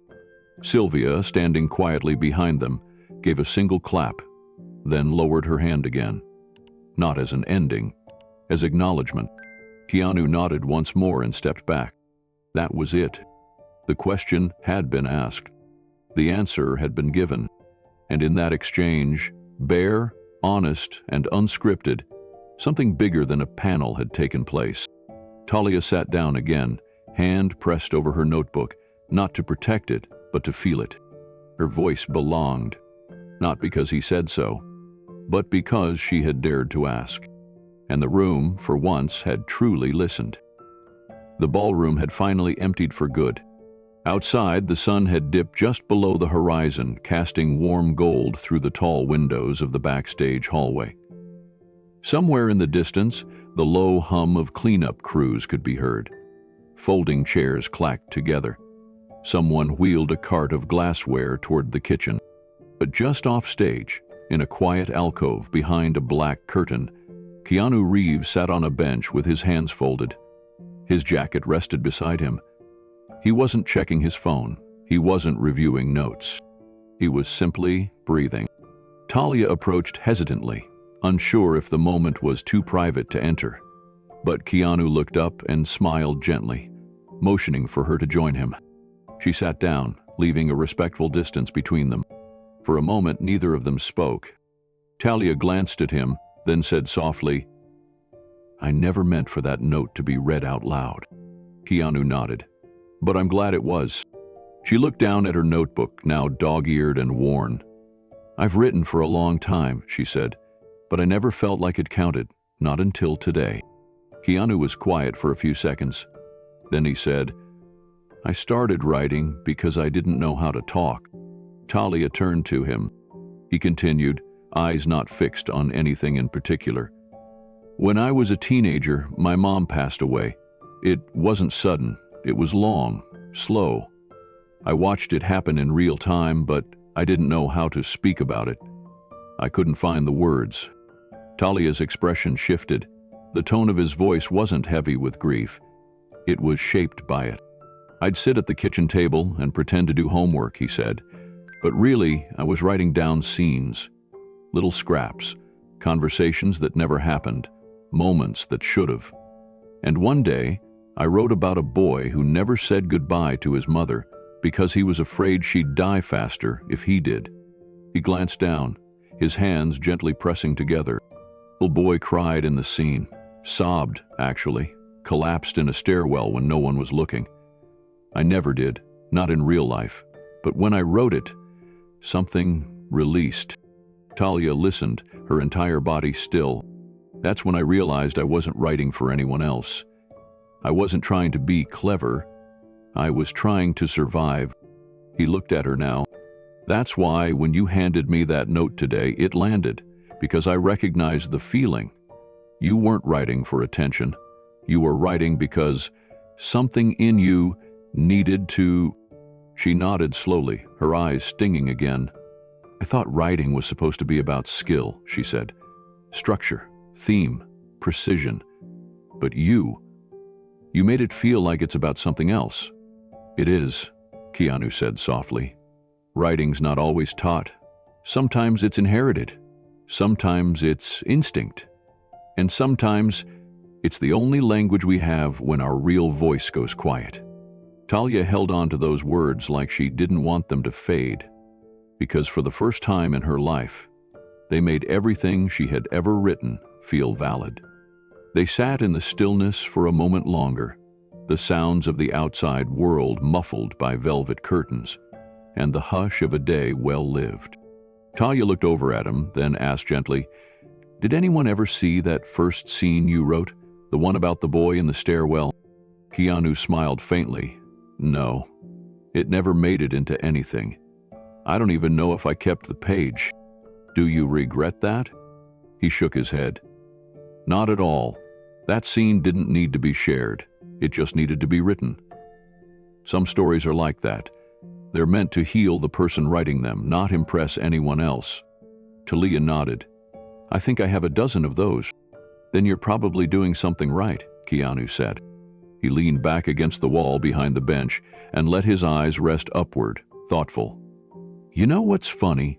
I've worked with world-class writers, people who could outline a 3-act structure in their sleep, and I've learned from them. But the scenes that stay with me, they always came from someone writing from a place they hadn't healed yet." Talia sat with that for a while. Then she whispered, "I lost my dad when I was 15. I've never written about it. Not directly, but I think I write around it." Keanu turned to her. "That's what most of us do." She looked down at her notebook again. "I always felt like there was something missing in what I wrote, like I was circling something I couldn't name." He replied, "You were. And maybe that's not a flaw. Maybe that's the story trying to find its way through you." Her breath caught a little. She wasn't used to feeling understood in that exact place. He continued, voice softer now. "There's this pressure to be polished, to be ready, especially in rooms like this. But real storytelling doesn't start with polish. It starts with a crack, a fracture, a place where something real slipped in." She looked at him again. "Did you ever feel like writing saved you?" Keanu nodded without hesitation. "More than once. Not because it fixed anything, but because it gave me a place to feel broken safely." They both sat there, the silence between them no longer uncertain, now peaceful, shared. Talia smiled. "I think I'm going to stop trying to write something great. I'm just going to write what's honest." Keanu looked at her, then offered the smallest, most sincere smile. "That's where greatness usually starts." She stood slowly, her notebook still in hand. He didn't rise immediately, just watched her with the same quiet steadiness he'd carried all day. As she turned to go, he said one last thing. "You don't need permission to tell the truth." She stopped, nodded, and walked away without another word. And Keanu remained in that quiet hallway, alone but not lonely, knowing that maybe the most important story he'd helped shape that day hadn't come from the stage. It had come from a bench, a broken memory, and the courage to let someone else feel seen. Keanu stood alone for a while longer backstage, his thoughts quieter now than at any other point in the day. It wasn't exhaustion. It wasn't relief. It was something else, something closer to stillness settling after a storm. No applause, no attention, just the afterglow of having said something that needed to be said. He turned to grab his jacket when he heard footsteps behind him. David Marlowe stepped through the curtain slowly, hands in his coat pockets, shoulders relaxed. The look on his face wasn't performative. It wasn't the look of a director among colleagues. It was the look of someone who had just watched something sacred unfold. They stood facing each other for a moment. Then David broke the silence. "I invited you because I knew they'd doubt you." Keanu tilted his head slightly, listening. "I knew exactly what would happen," David continued. "I knew Carl would throw a jab. I knew you'd be introduced like a guest instead of a peer. I knew you'd be seated at the edge of the table." Keanu gave the smallest nod. "You knew I'd be tested." "I did," David said, "and I knew you wouldn't fight back. Not with ego. Not with words meant to outshine anyone. I knew you'd just do what you do." Keanu didn't speak. He didn't need to. David stepped a little closer. "I invited you," he said again, "because I knew you'd leave them better than you found them." The words hung in the air between them. Not praise. Keanu lowered his gaze, not out of modesty, but to process what had just been given. David let out a slow breath. "You changed that room today. I've sat on that panel for 10 years, and in 10 years no one ever made that room go quiet like you did. No one ever made Carl Grisham sit back in his chair without a comeback." Keanu smiled faintly, but still didn't respond. David took a beat, then softened his voice.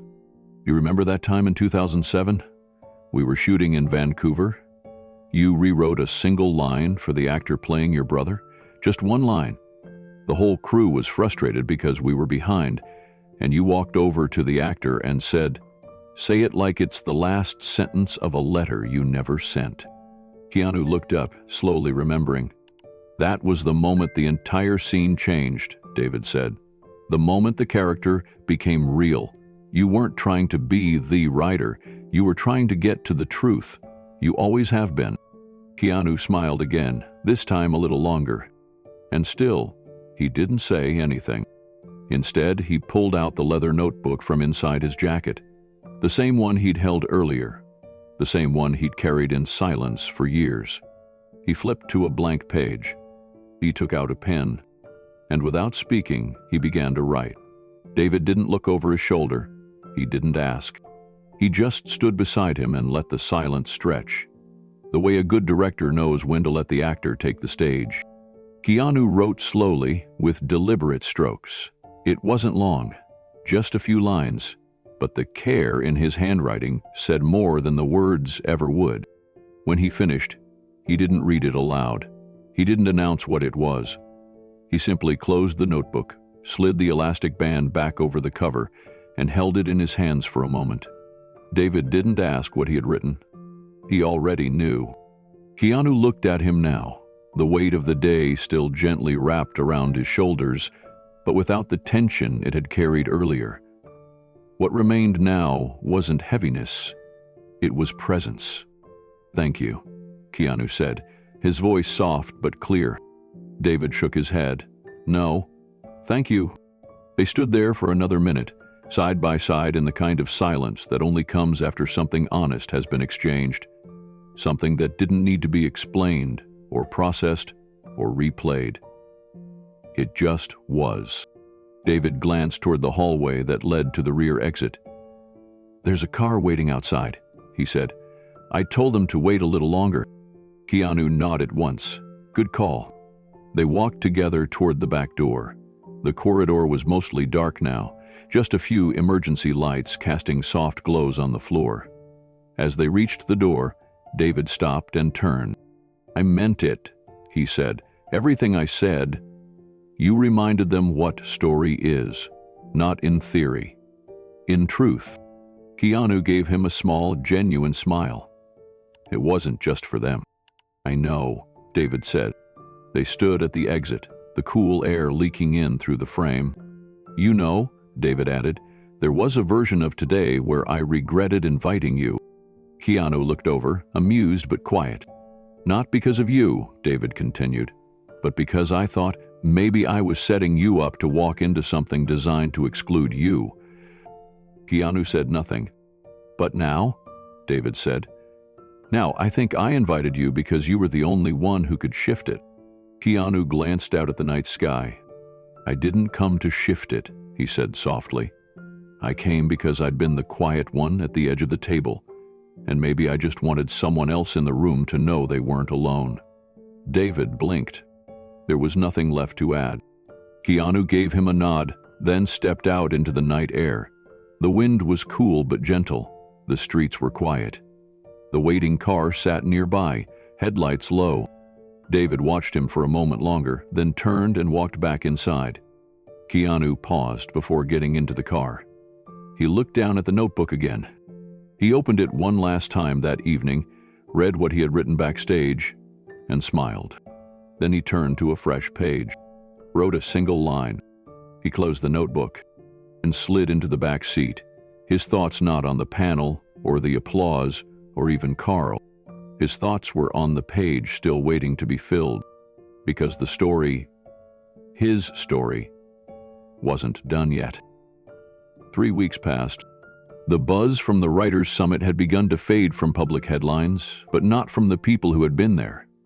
Word had spread, quietly, organically. A few blogs mentioned it. A podcast episode dissected the moment Keanu silenced a room without saying a word. But mostly it lived in whisper. Those who had been in that ballroom knew they'd seen something different. Not performative, not polished, but profound. One morning just after sunrise, Keanu sat alone in his kitchen. A single mug of coffee sat beside his notebook. He hadn't opened it yet. He was just watching the light fall through the window. His phone buzzed gently on the table. A new email. He glanced down and read the name. Talia agreeing. He opened it. The message was short, but not small. Mr. Reeves, I wasn't sure if I should send this, but then I remembered what you said about not needing permission to tell the truth. So here it is. I changed my major to story design because of you. Not because I suddenly believe I'm good enough, but because now I believe it's worth trying anyway. Attached is something I've rewritten. It's the first time I've written from a place that scared me. The first time I stopped hiding behind cleverness. Thank you for giving me that courage. As sincerely, Talia Green. Keanu stared at the screen for a moment, letting the words settle. He clicked the attachment. It was a script. The file name read, The Girl in the Quiet House, Final Draft.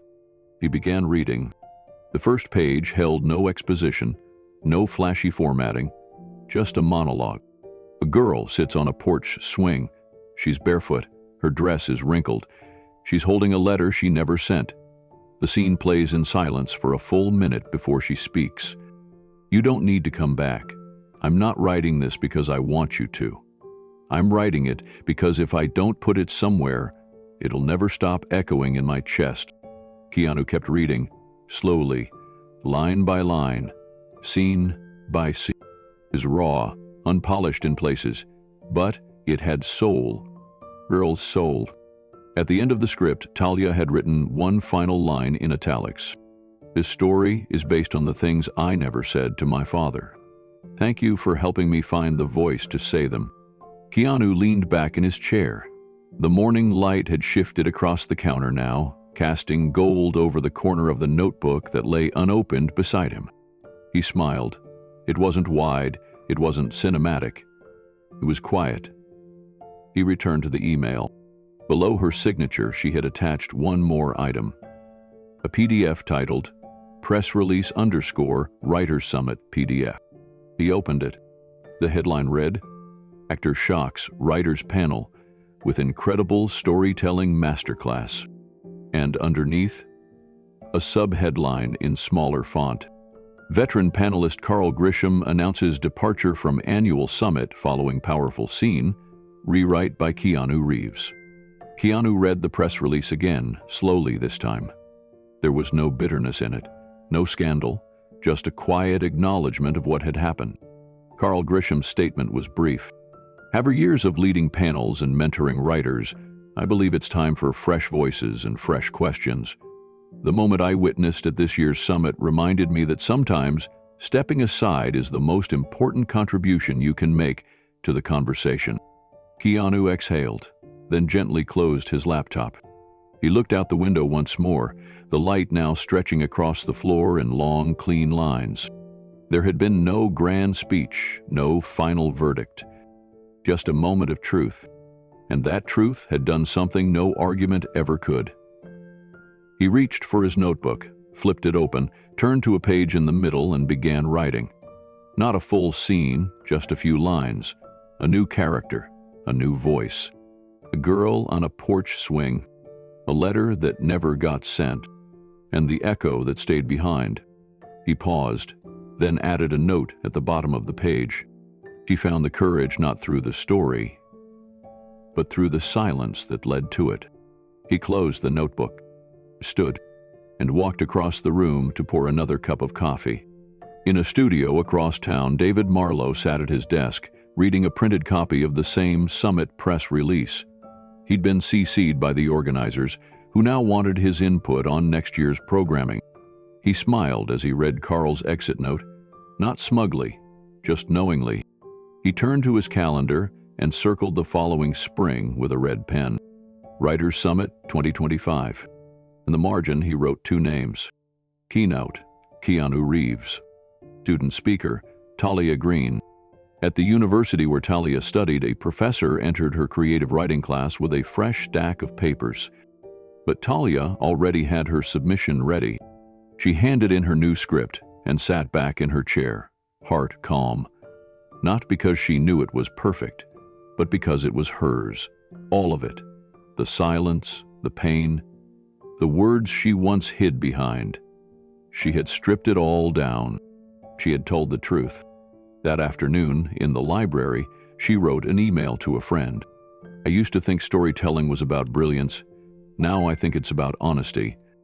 I watched a man sit in a room full of decorated voices and never raise his own until it was time. And when he did, he didn't speak to impress. He spoke like it mattered. And it changed everything. In Los Angeles, Keanu stepped outside his front door and took a walk down a quiet street. No fanfare, no headlines waiting, just the same path he always walked. But something in him had shifted.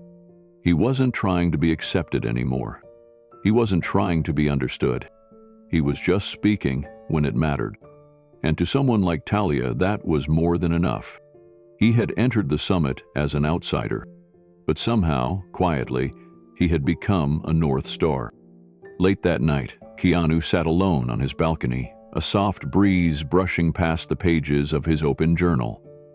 The city below glowed, but he wasn't looking at it. He was reading, not from a script, from something far older. He flipped to a page he'd written years ago, and then another. Finally, he stopped on a newer one, the one he had written after the panel, backstage beside David. He ran his fingers over the ink. Then he read, aloud, softly, to no one but the night. Emily said, "Sit down." So I listened. Then I spoke, not to impress, but to reveal. He closed the notebook slowly, resting his hand over the cover. The words didn't need volume. They needed truth. He thought about Talia, about Carl, about all the people who had sat in that room and quietly recalibrated what it meant to hold a story. He thought about his mother, about the scene he had written as a boy, about the tears that had never fallen, but had still been felt. And for the first time in a long time, he allowed himself to say something out loud he had never quite formed into words before. "I never wanted the room," he said. "I just wanted the right to speak when I finally found something worth saying." He looked up at the stars. They didn't answer, but they listened. And so, now does the world. To the watchers, the wanderers, the quiet ones sitting at the edge of the table, he left these questions behind. Have you ever hidden a talent because others didn't think it was yours to claim? Have you ever carried a story worth telling but stayed silent because the room made you feel like an outsider? If so, this story was for you. Because maybe your gift doesn't need permission. Maybe your stillness isn't emptiness, it's depth waiting to be heard. Maybe your story isn't too small. Maybe it's exactly what someone else needs. He placed the journal on the table, then reached for a fresh page. On it, he wrote one last thing before the night faded. Stories don't ask for applause. They ask to be lived. So, here's your invitation. Write the thing you're afraid to say. Say the thing you've never written. Or just be still long enough to hear the next line whispering its way through your silence. Keanu leaned back in his chair, the city stretching beyond him in quiet waves of gold and blue. He closed his eyes for a moment and listened, not to the noise, but to the quiet beneath it, to the place where the stories lived. He had spent most of his career playing roles written by others, speaking words chosen long before he arrived on set. But the rewrite he gave at the summit, the stillness he offered, the courage he shared, that wasn't about playing a part. It was about finally letting something speak through him. And in doing so, something had shifted, not just for him, but for everyone who had watched. The young writers, the silent observers, the doubters who didn't realize they were waiting to be moved. The story had done its work, and now he wanted to offer that space to someone else. So he turned to a fresh page in his journal and wrote 3 questions. What have you been afraid to share? Who told you your voice didn't matter? What would happen if you told the truth anyway? He tore the page out, folded it once, and slipped it into his pocket. Then, with the same soft steadiness he had carried through the summit, he looked forward, not toward fame, not toward acclaim, but toward the next room, where someone might be sitting in the back row, unsure if they belonged. To that person, he hoped this story reached you. Because what happened in that panel room wasn't just a rewrite of a scene. It was a rewrite of what permission looks like. A reminder that stories don't come from status. They come from survival, from silence, from stillness, from soul. And so, if this story stirred something in you, if it made you remember a scene you never finished or a truth you never dared to say, now's the time. Share your story in the comments. Even just a line, even just a fragment. It doesn't have to be perfect, it just has to be real. Have you ever been told to sit down when your voice was ready to rise? Tell us what that felt like. Tell us what you would say now. And what quiet gift should Keanu uncover next? Maybe it's a forgotten letter, a voice left behind, a script someone never finished because they were too afraid no one would care. We care because every voice deserves its page, and every page deserves its moment in the light. So if this spoke to you, subscribe and join the journey. Share your own truth below. And remember, the most powerful scenes are never shouted. They're whispered, and they still change everything.